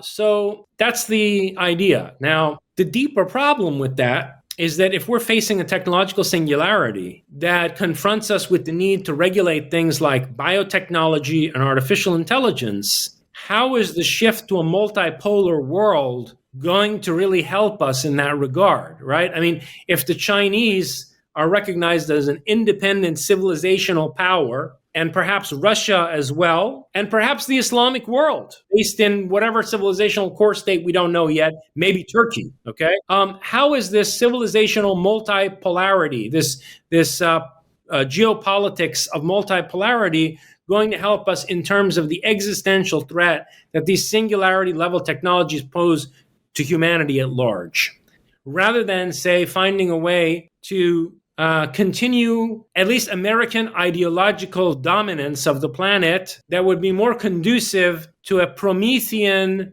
regulation and cultivation of these singularity level technologies. That's a real question, which I don't think anyone in the Trump administration is seriously considering. And that's alarming to me. Now, but here's a problem. Here's the flip side of this, Lev, and that Samuel Huntington already pointed out in the 1990s in his book, The Clash of Civilization and the Remaking of World Order, which I discuss in my book, World State of Emergency. Samuel Huntington already in the 90s made the point that the demographic situation on the planet and the correlated industrial capacity of various peoples has so dramatically altered since the time in the 1920s when the West demographically and industrially dominated the planet, that to reassert that kind of global leadership under the conditions of the 1990s, let alone today, would have required a brutal imposition of global empire on the part of the United States, right? I mean, we truly would have to leave the Republic behind and become a ruthless global empire based on brute force dominance of other populations in order to maintain our ideological leadership of the world and ensure that singularity level technologies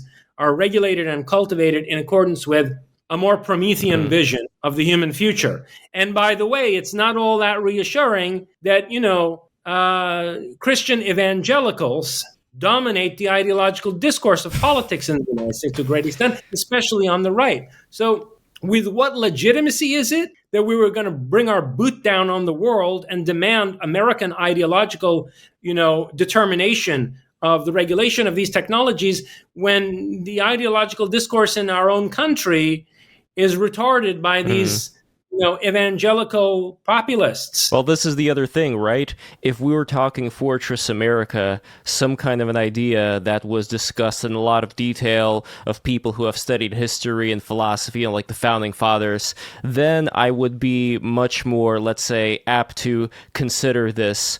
My problem, though, is I'm seeing a lot of people who we have as leaders today who are merely reactive, and you can just look at them and you could see where exactly they are. They could have been great infantrymen who worked for General Washington back in the day. They could have been firing guns really well, but I'm not sure if they're in the right position today of leadership. I don't know how deeply they thought about these things. I'm not sure that they're like Napoleon, who, even read the Quran before going into Egypt and talking with the people there. I'm not sure that they have that kind of sophistication. And at the end of the day, that's the thing that concerns me the most. Because if you're talking about the kind of changes that are going on in culture today in the United States, I wouldn't say that that is only limited to, like the poorest, like the low-class people. I'd say that that's everybody, including the leadership. And that's really the frightening thing for me, Jason, about this whole thing. What can I say? I agree with you. I'm very concerned. Look, what we had under Biden, who basically was a cipher. He was a debilitated puppet being, propped up, deep state cabal of globalists who engaged in policies that were utterly ruinous for the United States and the Western world at large. So I don't want to take the wind out of the sails of, some attempt to basically mitigate that and remedy the degree of damage that was done during those years, right?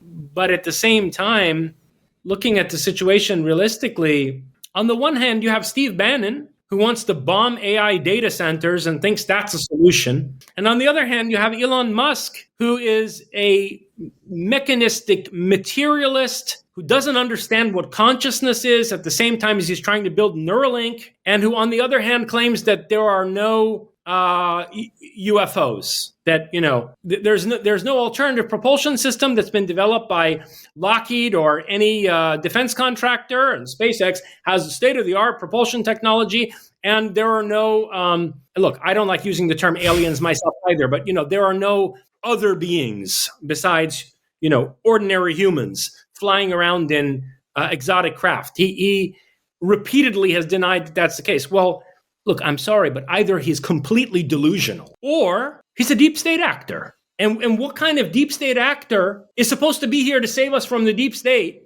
right? As part of this administration that supposedly has gone to war with the globalist cabal and so on and so forth. I mean, and which is it? And which is more disturbing? That the man is either delusional or that he's a bad faith actor whose entire rocket propellant-based space program is a ruse and a diversionary smokescreen that is serving to continue to occult and sequester our actual zero-point energy-based space program in the United States, coming from out of Lockheed and Northrop and other defense contractors. So, look, it is a very disturbing situation where the two polarities in the Trump administration are the Bannon camp and the Musk camp. And then, you have behind Trump and J.D. Vance, a lot of these evangelicals who think that basically Trump is the next Messiah whose life was saved by God, within a few millimeters of his head, the bullet that passed within a few millimeters of his head. It's very concerning. It's very concerning. And look, to be fair, I've had people who are close to Steve Bannon, and these are nice people. They've always treated me well. What I want to say, if they happen to be listening here, is that I think that there are certain limitations within these various groups that are in charge right now. It doesn't mean that maybe certain ways that you think things could be solved are bad ideas. Maybe they are good ideas. It is very good that you're pushing against a lot of the woke, leftist, government waste and all of that. That's great. That's beautiful. Keep doing that. But at the same time, if at the end of the day, the goal is to truly make America a great country and light onto the rest of the world or whatever you want to say, and just stop the world itself from deteriorating, then I would say it's important to be humble and to open oneself up to different possibilities here and listen to people that you may not actually agree with. Because I'm definitely willing to say that a lot of these people, they have guts. They also have like the cross tattoos, and Pete Hegseth also has infidel written in Arabic on his arm. So, you could say that people like this wear their heart on their sleeve. You could see where they're not pretending to be something, at least as far as Hegseth goes. But at the same time, I would just say, let's have a little bit more diversity of thought, if you will, within these whole groups for the sake of actually doing what a lot of these people may want to do at the end of the day, and may not necessarily be around people who would facilitate that. I was encouraged when I saw that Pete Hegseth had a Kafir tattoo on his arm. I was extremely discouraged when I saw the rest of his bare chest, and how he's got a bunch of crosses tattooed on his chest. So that deeply concerns me. That's not who I want running the defense of the United States. Yeah. It deeply concerns me, and I say that bearing in mind that we have now somewhere between 1/3 and 1/2 of the U.S. B-2 bomber fleet at Diego Garcia preparing to basically bomb the Ayatollah's regime into obliteration in Iran, which is something I would very much like to see. Okay. So to the extent that, maybe Pete Hegseth is in favor of that, that's a great thing. But I don't want that to take place under the banner of some kind of a crusade, by some kind of a Christian crusader. I mean, that's seriously fucked up. That's not the future that I want to see for America or the West at large. My hope is that a lot of that is buried under the snow and is more for just peacocking, if you will, in a WWE type of way, more of a bread and circus type of thing, but I don't know. I don't think so. And I'll give you an even more disturbing example. And that's that the entire disclosure initiative led by Anna Paulina Luna seems to be centered on deeply evangelical members of the legislature. So, for example, Tim Burchett is also a part of that Luna task force. And so here we have people who are coming out saying that they're going to give us the whole unfiltered truth about UFOs, JFK's assassination, the MLK assassination, 9/11, COVID, and whatever Epstein was up to. And somehow probably these are all connected, and they're going to give us the whole truth about all of it. Why? Because they want to reestablish trust with the American people. Patriots in control. Yeah. right? Well, excuse me, but Anna Paulina Luna is an evangelical Christian. She's actually one of these like Jews for Jesus. And Burchett is an evangelical Christian. Well, what happens if the truth about UFOs and close encounters includes a total deconstruction of Christianity and a delegitimization of their Messiah, Jesus Christ? Are they ready to abandon Christianity if that's where the truth leads them? Right? Or are they only for the truth insofar as their Messiah said, and the truth shall set you free, right? And they think that whatever the truth is, it must be, aligned with Jesus Christ, and that it's some kind of a divine mandate to oppose the deceptive machinations of Satan on the earth, and so on and so forth, right? So this deeply concerns me, because here's a bunch of evangelicals who've now set up the United States government for failure. I strain to comprehend how the whole truth about all these subjects would be released, maybe not simultaneously, but within a single administration. How? I've studied these things. I've studied these things for decades. I know what happened on 9/11. I know. And I got into arguments with people who were very near and dear to me over this. People who they couldn't refute the evidence, but they were so horrified by it that, we had a bad falling out. And I've studied the JFK assassination for decades. I studied it decades ago. I know what happened with these things. What do you make of the papers that came out then with the JFK assassination? I think that it's a lot of information to wade through, and that there are important clues in some of those papers that will lead to much more provocative information. And that one thing we definitely need are the FBI files, which haven't been released yet, because the FBI was investigating the CIA over the assassination. And we need to know what the FBI was concluding when it was doing basically an internal investigation of the U.S. intelligence community's relationship to whatever happened. So, but here's the thing. You cannot tell the American public the whole truth about all of these subjects and not expect that it's going to lead to a violent revolution, right? And how is that consonant with the agenda of the Trump administration? I mean, if you want to make America great again, which includes, economic and industrial revitalization of the country, well, how is a bloody, violent revolution against the federal government conducive to accomplishing that aim? I guess maybe they would say, isn't that what the founding fathers did? They rallied against Britain. That was the big bad government at the time, and they had this whole revolution, this whole bloody revolution over it, and then came out the other end. Do you know how many people are implicated in what happened on 9/11? How many? A lot. NORAD saw those objects. They were tracking them the whole time. Okay. And there's an entire chain of command there, just within the military, where if there's going to be truth and accountability, some very high-ranking military people are going to need to be put in front of a firing squad. Okay.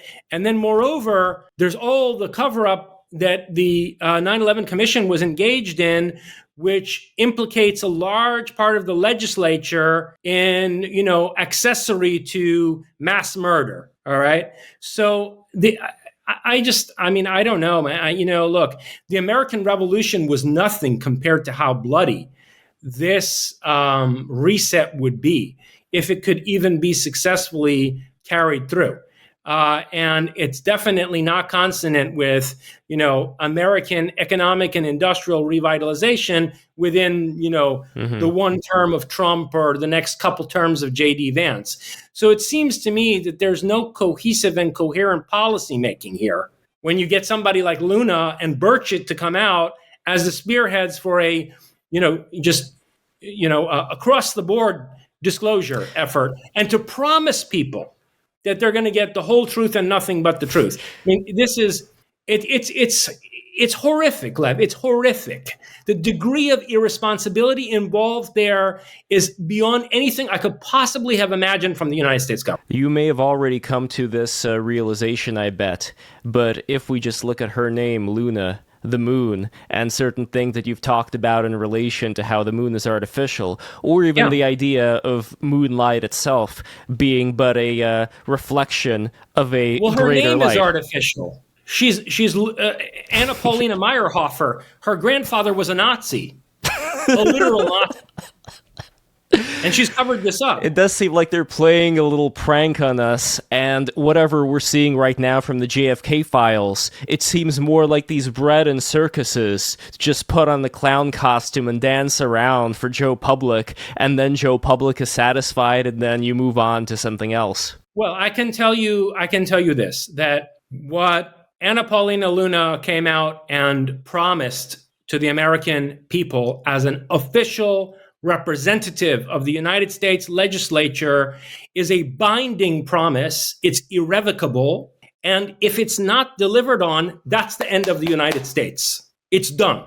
It's done at that point. So this should never have been allowed to happen. And this is my problem with whoever the fuck runs this deep state. This is my problem with the gentlemen at Lockheed and in the CIA who supposedly are geopolitical masterminds. Well, what is your objective here? Are you actually trying to destroy the United States? Is that the end game here? I've long suspected that may be the case. That, beginning in 1947, 46, 47, we brought in a shit ton of Nazis whose allegiance to the United States was really only motivated by using this country's resources to defeat their principal adversary, namely the Soviet Union. And once they were done with that in 1991, within a decade of that, we saw these people stage 9/11. Within a decade of the collapse of the Soviet Union, these people in our deep state basically divorced the civilian government of the United States and declared war on it by orchestrating 9/11 and the horribly humiliating and dissipative wars that followed as a result of that in Iraq and Afghanistan, which are worse in terms of what they did to the standing of our country than the debacle in Vietnam. So what's going on here? Like, who are these people? Who allowed Anna Paulina Luna to come out and make that kind of a statement? And don't tell me that, she just went and decided to do it herself. Are you fucking kidding me? Every communication in this country is surveilled by the NSA, especially of people involved in disclosure conversations, as she has been from the beginning in Congress. So this was at the very least allowed to happen. The deep state, whoever they are, allowed this woman to come out and make these promises on behalf of the United States government, promises which cannot possibly be fulfilled. When your claim is, we're going to tell you the whole truth and nothing but the truth, we're going to come clean with you because we want to restore trust with the American people, and then all you do is tell us another lie. You tell us a bunch of half-truths, like you're saying, in the hope that the public will just move on. You tell a bunch of half-truths, which amount to a whole bunch. I'm going to finally tell you the whole truth and come clean about everything I've been lying to you about. And then what you do is tell a whole bunch of other lies. Well, that's inexcusable behavior. And I'm going to go on the record telling you right now that if that's what happens over the course of the next 4 years, the United States is done. It is done. It will be obliterated. It will be devastated. It will be crushed. It will be pulled apart in a way that nobody can ever put the pieces back together again. I'm going on record telling you this right now. That woman should never have been allowed to go out and make that statement. And whoever allowed that to happen probably has it in view to destroy the American Republic.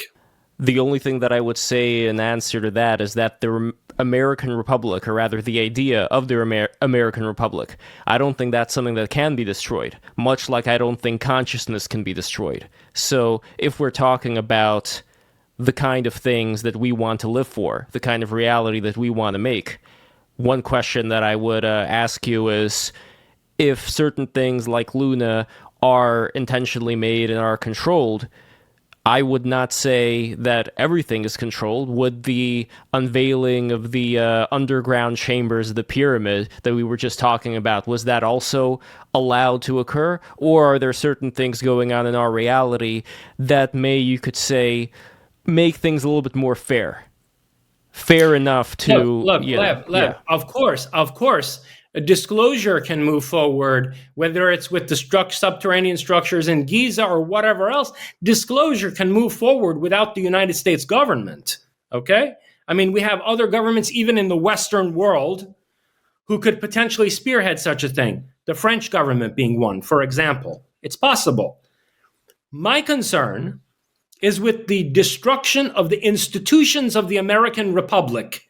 And when you say the idea can't be destroyed, well, okay, the idea, yeah, I mean, the idea in the Declaration of Independence might inspire a Martian war for independence someday. Okay, in that sense, yes, it's an idea that could continue to inspire people, you know, across the cosmos. And Tom Paine did talk in those terms. Tom Paine said the Liberty Bell of the American Revolution is going to ring throughout the whole cosmos, and that in effect, you know, it could potentially inspire aliens to liberate themselves. These gentlemen thought so far in advance as to, you know, imagine that it wouldn't just inspire other nations in the world, but that it might have some cosmic significance. Sure, on that kind of an ideal level, the American Republic is an instantiation of a certain ideal of liberty that will continue to have relevance for life forms such as ourselves. What I'm concerned about is something much more tangible, which is that this country is going to come apart at the fucking seams, and nobody is going to be able to put it back together again. And that's a very real danger. We have in the south of this country, where dear Tim Burchett comes from, we have people who are ready, willing, and able to set up a biblical republic any day now, if the federal government of the United States fails. Okay, I guarantee you that if the federal government of the United States fails and there is a vacuum of power, we're going to see a biblical republic come out from the former Confederate territories. And we're going to see Cascadia and Republic of California, where I am right now, that completely embrace woke ideology, that become independent countries, California Republic, independent Republic of Cascadia, going up into British Columbia from Oregon and Washington State. And they're going to be woke socialist shitholes. And a large part of the rest of this country, the Western states that are relatively less inhabited and so on and so forth, are going to be landlocked, geopolitically marginalized, and basically irrelevant to the human future. And I do not want to see that happen. The only people who would want to see that happen are totalitarians who intend to tyrannize over the ruins of the freest country in the world. Totalitarians who need to get the United States out of the way before they proceed to establish a planetary tyranny. And it's very concerning that such people may have not just taken over, but may have established our national security state around about 1947. And by the looks of it, from 9/11, what was done on September 11th, 2001, all the way to how this current disclosure discussion is being handled, by the looks of it, a lot of them are still of the same ideological ilk. I hope that I'm wrong about that. And yet again, I'll say, as I've said on your show before, that if there are people who think differently and they are ready for a coup within that power structure, the time is now, not tomorrow. We are running out of time. And what they really need is a philosophical vision that's sophisticated enough and that is adequate to the task of restructuring human life as we navigate through the technological singularity, and that still bears some relationship to the ideals of liberty and innovation and industriousness that made this country great. The time to embrace that kind of a vision on the part of some beneficently directive elite is running out fast. Then I would offer one potential silver lining in this whole situation, which takes us back to the Isaac Asimov Foundation novels, where I don't remember this scene completely because I read it when I was younger, but there was a scene where they were encountering some guards of some futuristic plant, and these guards were absolute imbeciles, people that could just be very easily tricked. And if we're talking about the kind of people who were the founding fathers, and the level of sophistication that they had, these would not be the people that would make any kind of deal with the kind of entities and the kind of beings that you're talking about here. Meanwhile, the people who are a lot more given in to baser impulses would be, but the flip side to that is that the people who are given over to the baser impulses are able to be then manipulated by people who are smarter and more clever than they are. The question of whether there's enough of those clever people around, I don't know. I mean, I'd certainly want to cultivate more of them as far as the people who I know, and I happen to be talking to one of them right now. You know, we're in a very bad situation. We're in a very bad situation, Lev. I heard maybe over a decade ago, about a decade ago, before any of this disclosure discussion began in 2017, that there was a fracture that had taken place within the group that is rumored to be called Majestic 12, MJ12. That this group, which is a more secular, scientifically minded syndicate, you could say, of corporate and industrial interests that devolved from out of defense contractors, that this group, MJ12, was experiencing a rift between the old guard, meaning, people from an older generation who were maintaining de facto the program that had been set up in 1947, and a younger generation who effectively did not want to be responsible or to be held responsible for the crimes committed by these older gentlemen. And that these younger folks within the organization were considering taking a different direction. If the current disclosure efforts that we are seeing are a result of a change in direction that's being pursued by this group of dissidents, of younger, more dynamically minded people within MJ12, I would say that they're sorely in need of some philosophical guidance because it is being grossly mishandled. And the degree of chaos and irresponsible decision-making that's taking place right now is going to cost us the political cohesion and territorial integrity of the United States within a few years if they don't do something drastic. And with that, I think it's time for the audience questions. New Phase is not a question, a comment, but human cloning is the antithesis of novelty. That's from New Phase 4T, one of the great BTR patrons. Thank you very much. And she also said, sounds like a human hive regarding those pillars that we were talking about earlier in the pyramid there. And we have a question from Admiral Parvana. Admiral Parvana. If language is the matrix of consciousness, what are the 3 most effective languages one should master in order to engage in world building and world destroying? In response to the first remarks, I agree. I mean, I'm no fan of human cloning. I mean, I believe in the tremendous potential of emergent biotechnology, various kinds of gene editing and genetic engineering, but I would never want to see a society of human clones. I think that's appalling. So I agree. It's the antithesis of novelty. I'll tell you who's going to develop a society of human clones, at least militaries full of clone soldiers, and that's China. It's very clear. Talking about a hive, that's China who's going to use emerging biotechnology for the sake of cloning. And that brings us to this question. Definitely not Chinese. Right? What are the 3 most effective languages? You mean Mandarin, right? Not Mandarin. Yeah, no, Mandarin. Although I don't think Cantonese would necessarily be any more conducive to world building, but not Chinese. Sorry, is there something about, you would say, the Chinese languages, the way that it's structured? Because I know different languages are structured different ways. 100%. Yeah.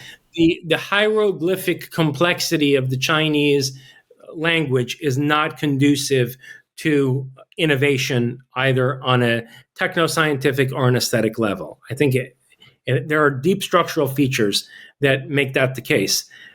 I would say the 3 would be, let's take it from the older languages to the more contemporary. I would say the 3 would be Persian, and this has proven itself in actual history, where Iran became the bastion of innovation in the world for about 300 years, even after the Islamic conquest, let alone what it did in antiquity as the Persian Empire. So Persian would be one.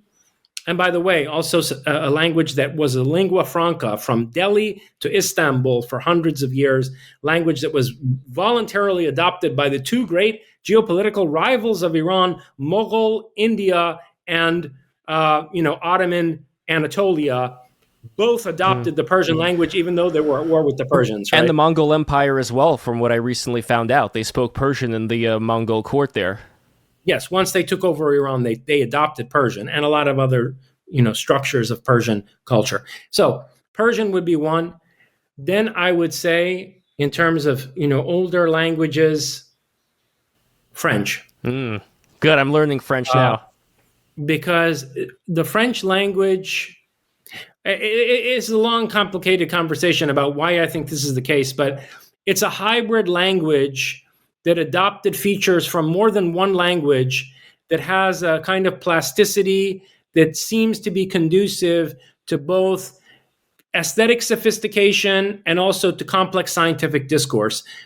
French science and technological innovation is very significant, and it also led to the literary genre of science fiction. The French are among the pioneers of science fiction in the world. I mean, the two basic languages of science fiction literature are French and English. So French would be another one. And then the third one is sadly German. And so you notice English is left out here because, this is a really horrible, I don't want to be saying this is not what I want to be true, okay, for a number of reasons. But if you look at the kinds of intellect that the English language produced in the history of philosophy and science, they are not the deepest thinkers. It's just the case. They're very analytic, very one-dimensional thinkers that came from out of that. There is a great wealth of English language literature, but in terms of conceptual sophistication and even, romantic depth of soul, I would say the German language has demonstrated that it's richer in its capacities there. So those would probably be the three. I would say Persian, French, and German.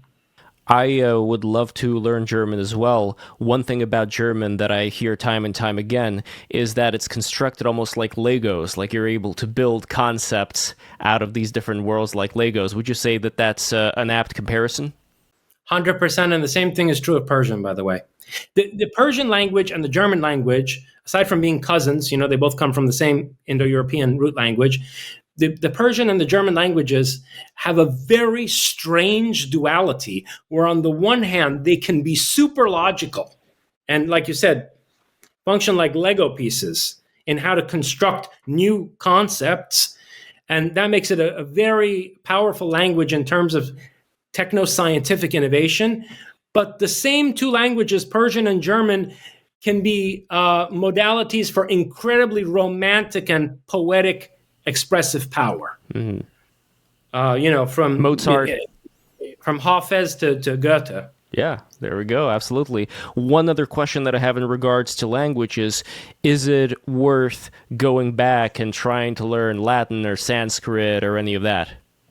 I think that there is something world historically significant about the Indo-European language. And here I mean the Indo-European language, the one that preceded the branching out of all of the Aryan languages.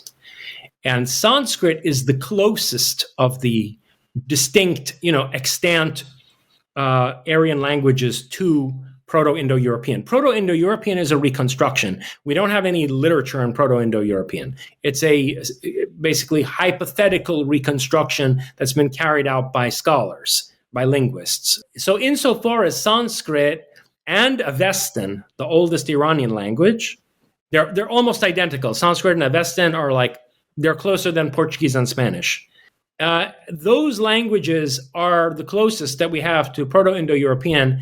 And in that sense, I think that probably they'd be a good doorway to learning Proto-Indo-European.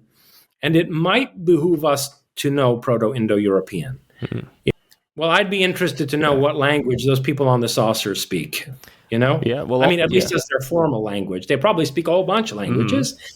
But I'd be interested to know, like, what their Latin is, what their lingua franca is. Well, in terms of even mysticism, meditation, for instance, you would do these ohms, you would do all kinds of sounds that seem to connect to certain shapes and vibrations. And the more that I meditate, the more I start to think, like, hey, how much of the language that people originally spoke was associated with these visions that people had? Even name like the Vedas, Veda in Russian, that means to see, visions. Yeah. Yep, and the Sanskrit literature, basically the Vedic literature, describes Sanskrit as the language of the gods. Devanagari, the language of the gods.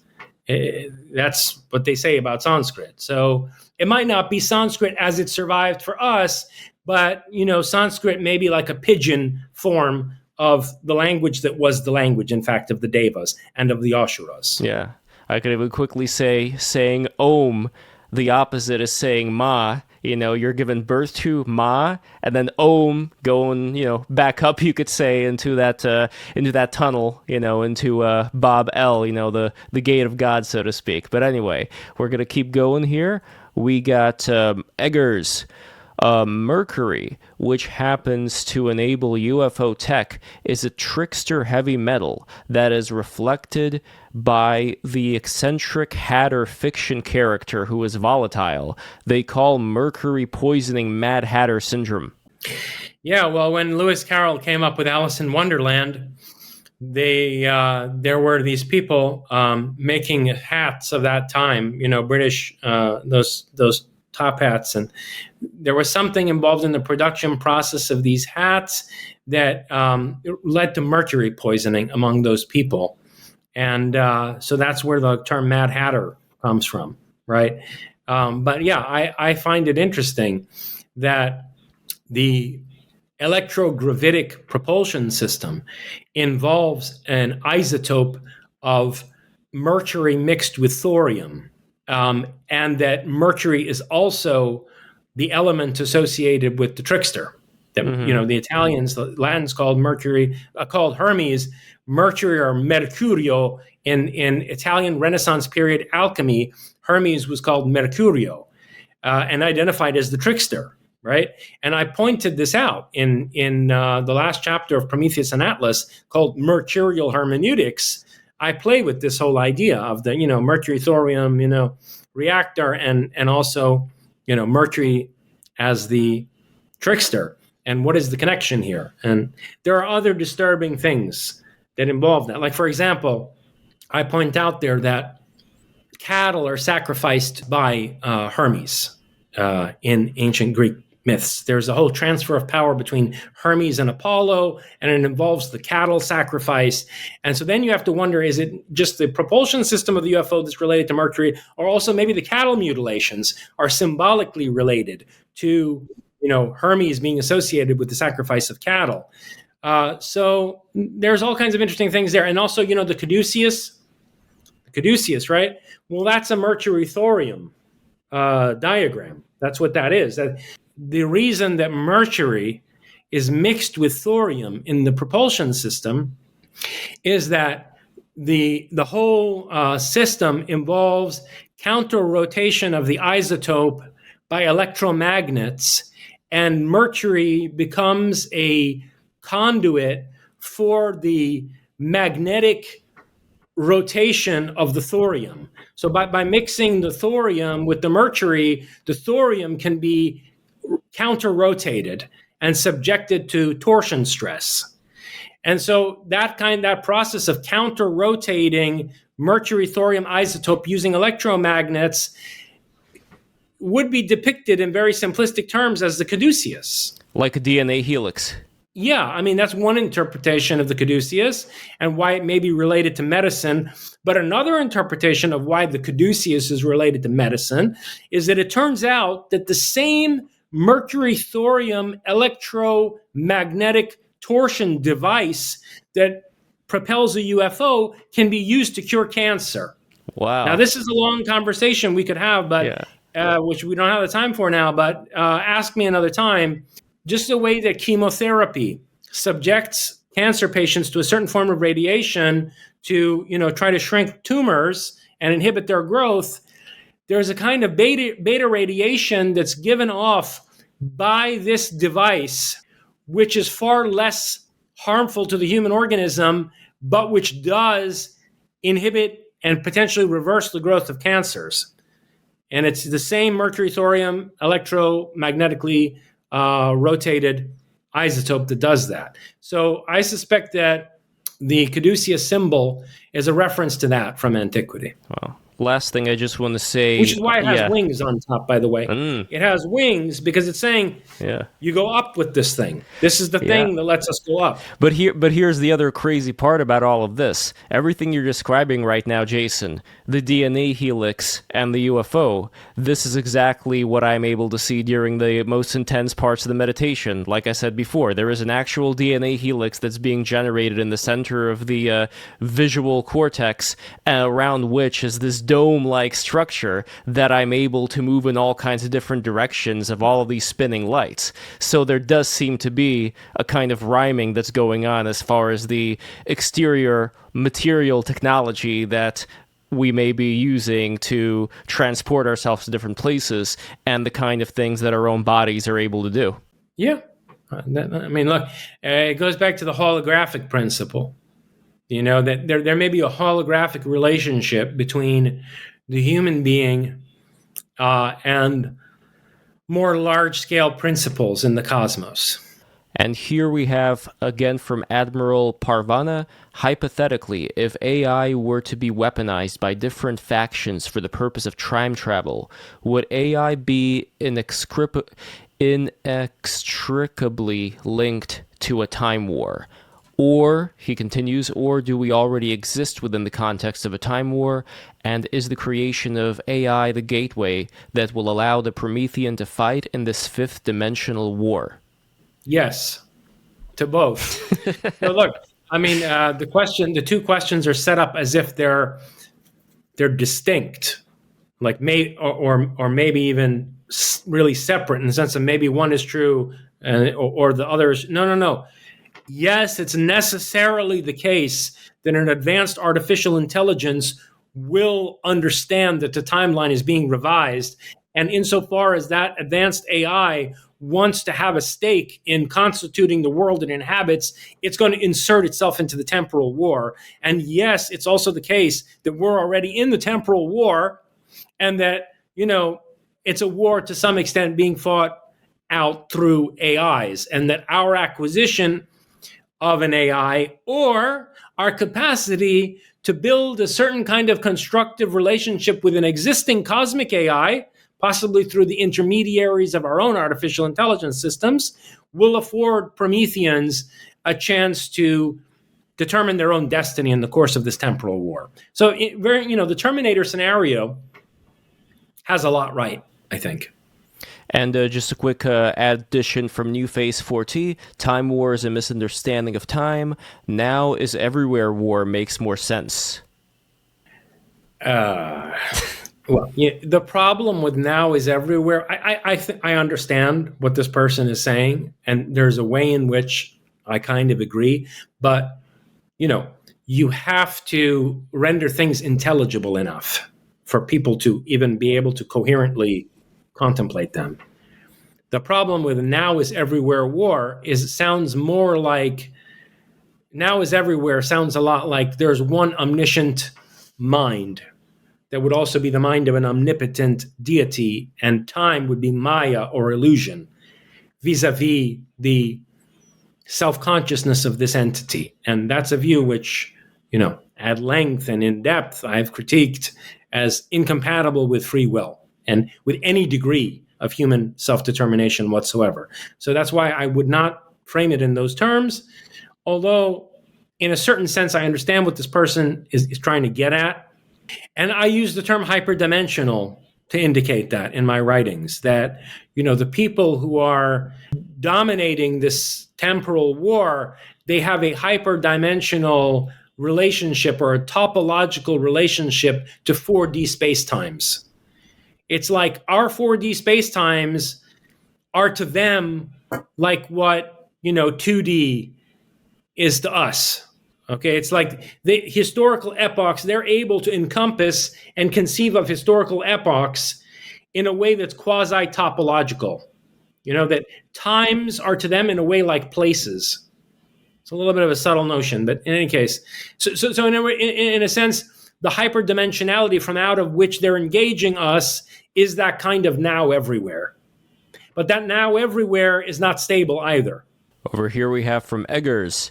Do you think James Hillman was touching on something with the archetypical psychology, viewing pathology as soul-making activity and food for the gods, because this way they're paid their due? Yeah, okay. Pathology, yes. Psychopathology, yes, sure. Okay. Franz Kafka says something similar to this too, when he talks about evil as a transitional state. He says in his Blue Octavo notebooks, Kafka basically says that what we think of and frame as evil is actually a transitional state in the evolution and mutation and growth of consciousness. And so, yeah, psychopathology is part of a psychical evolutionary process.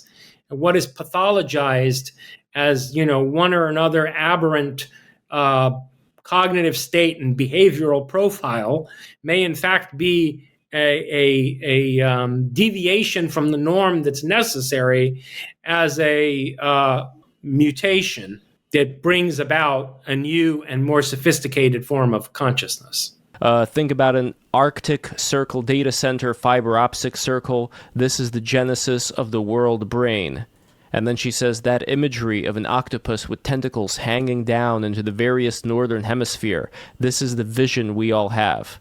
And the last one from her here, maybe that this is the battle to make friends with that future in the name of novelty. Yeah. I mean, make friends with the cosmic AI from the future for the sake of novelty and the further evolution of humanity. Yeah. Now, if you're talking about an octopus that's extending its tentacles over the planet from some polar region, I would suggest to you that it's probably the South Pole rather than the North Pole. Yeah. But that's... unless she's thinking ears, let him hear. Pre-pole shift. Over here. Exactly. That's why they used to call Antarctica Hyperborea, because...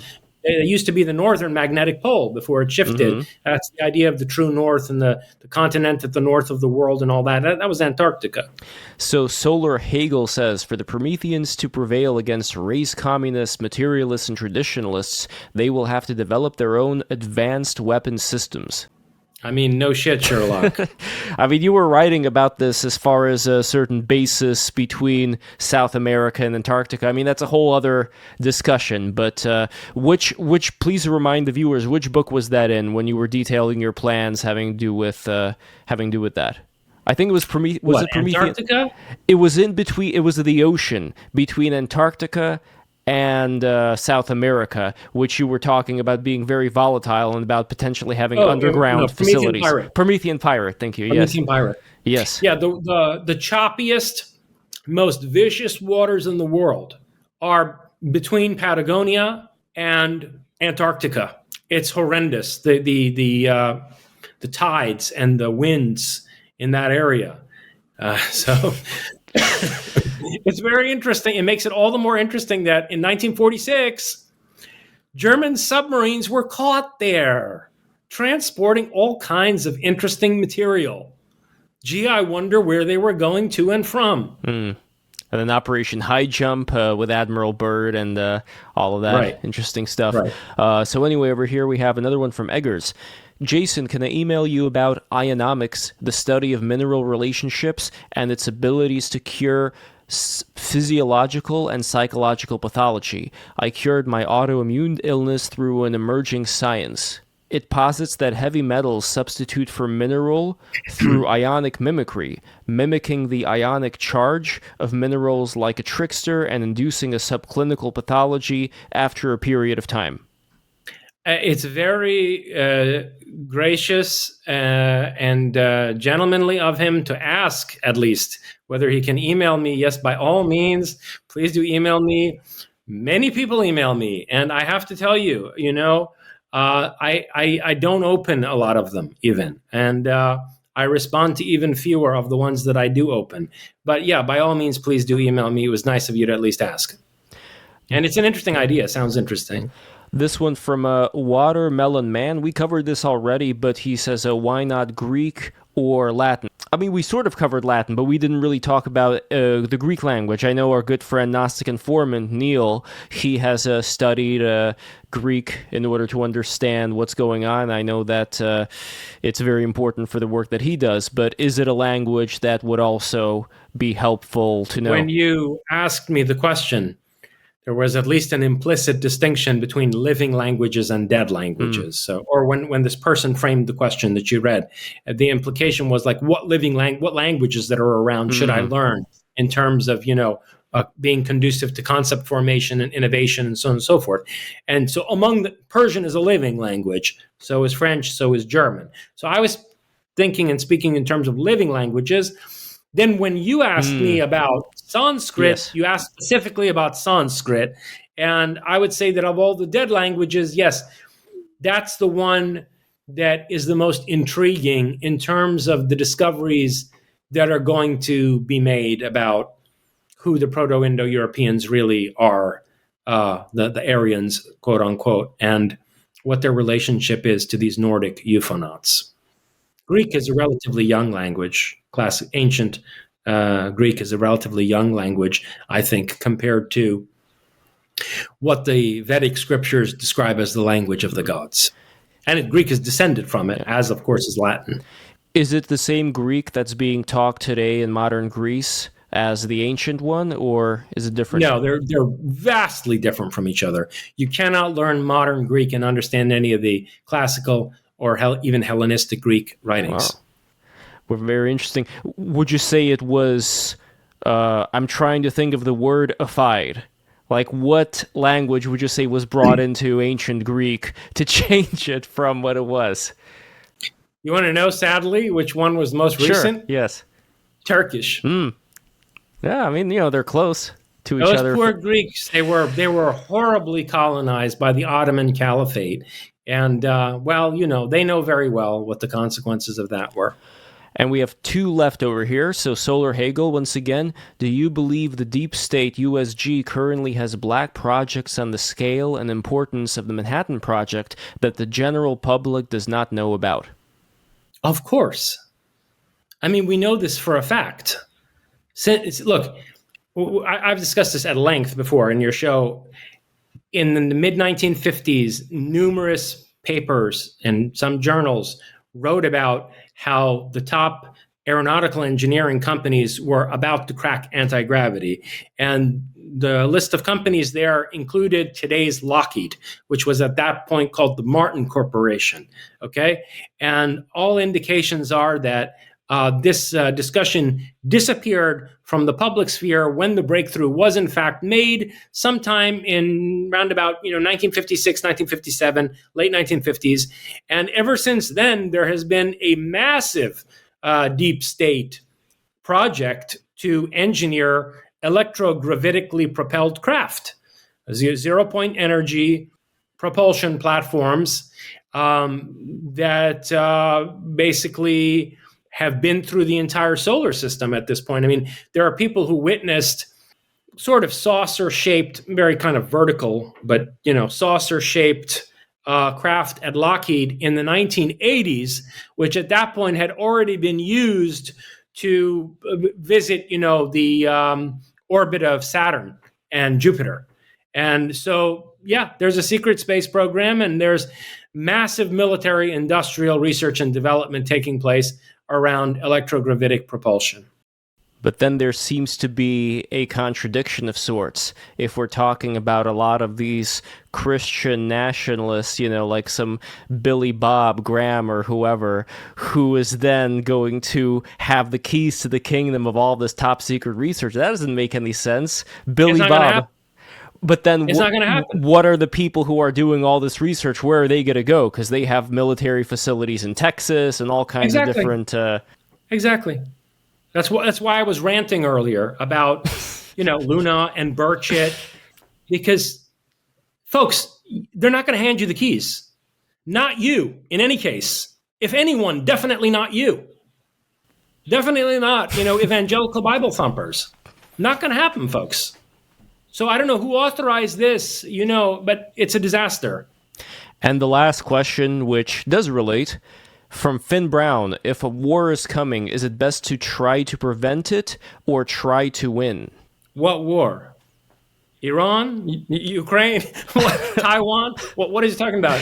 Which war? If I had to guess, if I had to hazard a guess, I would say that he's talking about the Nordics and all of these secret programs coming to a fore and transitioning our system of leadership into this quasi-techno Middle Age. Here's the bottom line. Yeah. Here's the bottom line, which we've revolved around in various conversations that we've had, and that's that the current state of affairs, or business as usual, since 1945, the Bretton Woods international system, okay, is untenable. Business as usual cannot continue. It's simply a fact. Because we're facing the convergent advancement of technologies into a singularity that challenges the very form of human life, okay? So either we're going to have to find a way to constructively mutate and evolve through the vortex of this singularity, which is definitely not business as usual, or there's going to have to be some kind of a forced regression and controlled demolition of advanced industrial society. And that is certainly also not business as usual. All right. So massive, cataclysmic, catastrophic change is on the horizon, which will certainly also involve wars, and there's no way around it. Now, either those cataclysms are going to be an apocalypse that leads to the further evolution and, innovative mutation of humanity, or it's an apocalypse that's going to lead to the regression of the human race to a pre-industrial state or some kind of a quasi-feudal system where only certain regressive and oppressive elites are allowed access to technology and the rest of the population becomes serfs. So neither of those is business as usual, and we're definitely going to face one of the two alternatives. And before I move on to my final question having to do with your own personal transformation, Jason, I just wanted to say to everybody who's watching this right now, thank you so much to all of the patrons who have contributed to growing BTR and to helping facilitate these kind of conversations. This would never happen without all of you. For anybody who's interested in helping out, we do these streams asking Dr. Jorjani and other incredibly smart people questions, and you guys get to hear what they have to say. And I'm incredibly appreciative of the fact that, Dr. Jorjani, you're here with me today talking about all of these really, really important things and giving your time. And it's my pleasure, as always, Lev.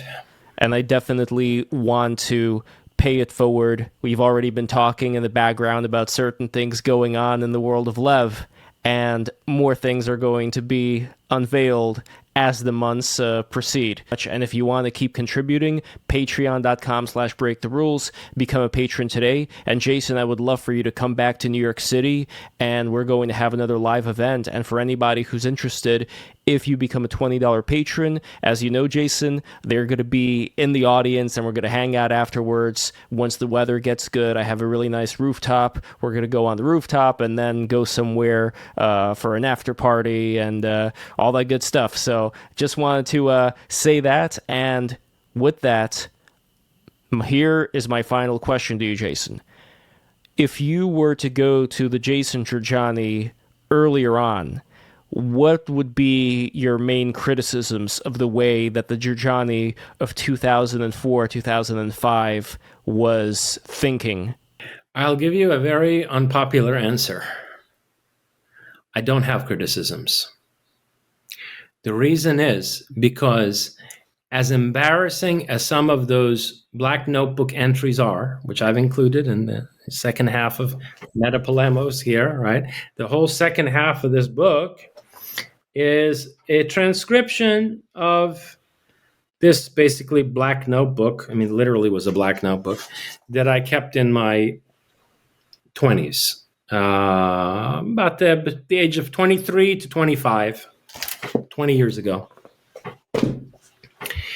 And some of the entries in there are appalling to me. I mean, I find them very embarrassing. I thought they were very interesting personally, but I did see differences. Like there was more of an emphasis on Jesus, as well as maybe joining these gods and things of that nature. So, look, the reason I say I don't have any criticisms is because what you see in the pages of that notebook is somebody tearing himself apart, trying to ask the deepest questions and face the most ethically challenging phenomena, that we're confronted with in the world. And I mean, for example, one thing you can see in the Black Notebook is that I was involved in trying to understand the close encounter phenomenon 25 years ago. Yes. These people show up like Diana Pasulka, and she's like, oh, well, I didn't even know about UFOs. I didn't take them seriously until like 2012 or 2013 or whatever. By the way, the year that I gave her buddy Jeffrey Kripal the draft of Prometheus and Atlas, which he was the external reader of. But anyway, point being, these people show up and they're like, oh, well, I didn't really think seriously about UFOs until a few years ago. And now, as the discussion is being normalized, like I feel I have permission to talk about it. Go fuck yourself.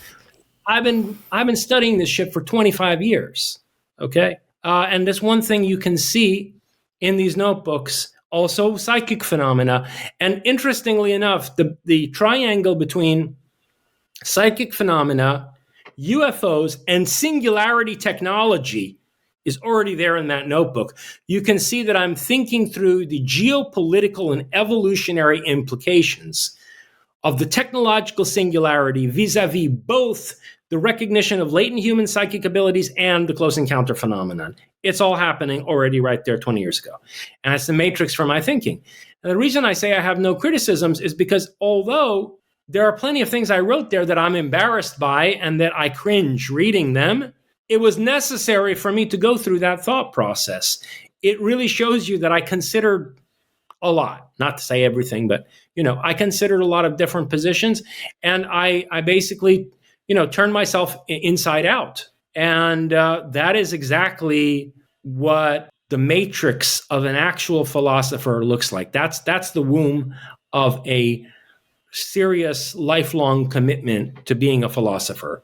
It doesn't happen in any other way. A philosopher is not born from out of any other conditions than that. That is exactly what the bloody birth of a genuine philosopher looks like. And if you don't see something like that in the career of a thinker, he's not a serious thinker. Okay? So, I don't know. We don't have journals from Heidegger, but I'm sure Heidegger went through something like that. I'm sure.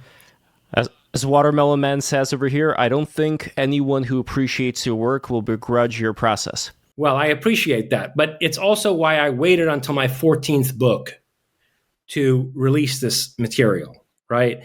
Because I needed to have, a whole constructive process behind me and have, some of the positions that I've reached through reasoning and deep introspection cohere and crystallize to an extent before I could make people privy to, the backstage of the embryonic stage of my philosophical project. So yeah, my controversial answer is that I don't have any criticisms because it was needed. Well, then, my final question in relation to that. You once wrote in your Black Notebook about this volcanic rage and this sacred bearing that was hidden, and it had to be hidden or else it would come forth as some kind of terror. What changed in you to allow that daimon to speak without becoming monstrous yourself? Because you're not a monstrous guy. My work is monstrous? You don't think my work is monstrous? I don't think you're monstrous. That's the difference. Yes.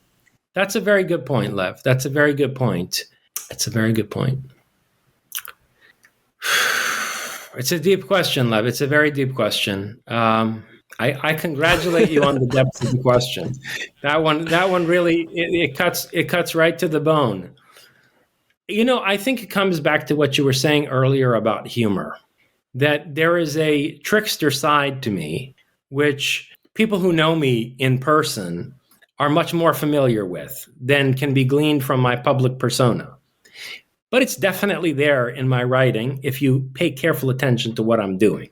Okay? I mean, there are definitely jokes at various people's expense that are embedded throughout my corpus. And I play with ideas a lot in ways that I think are lost on some overly literal-minded people.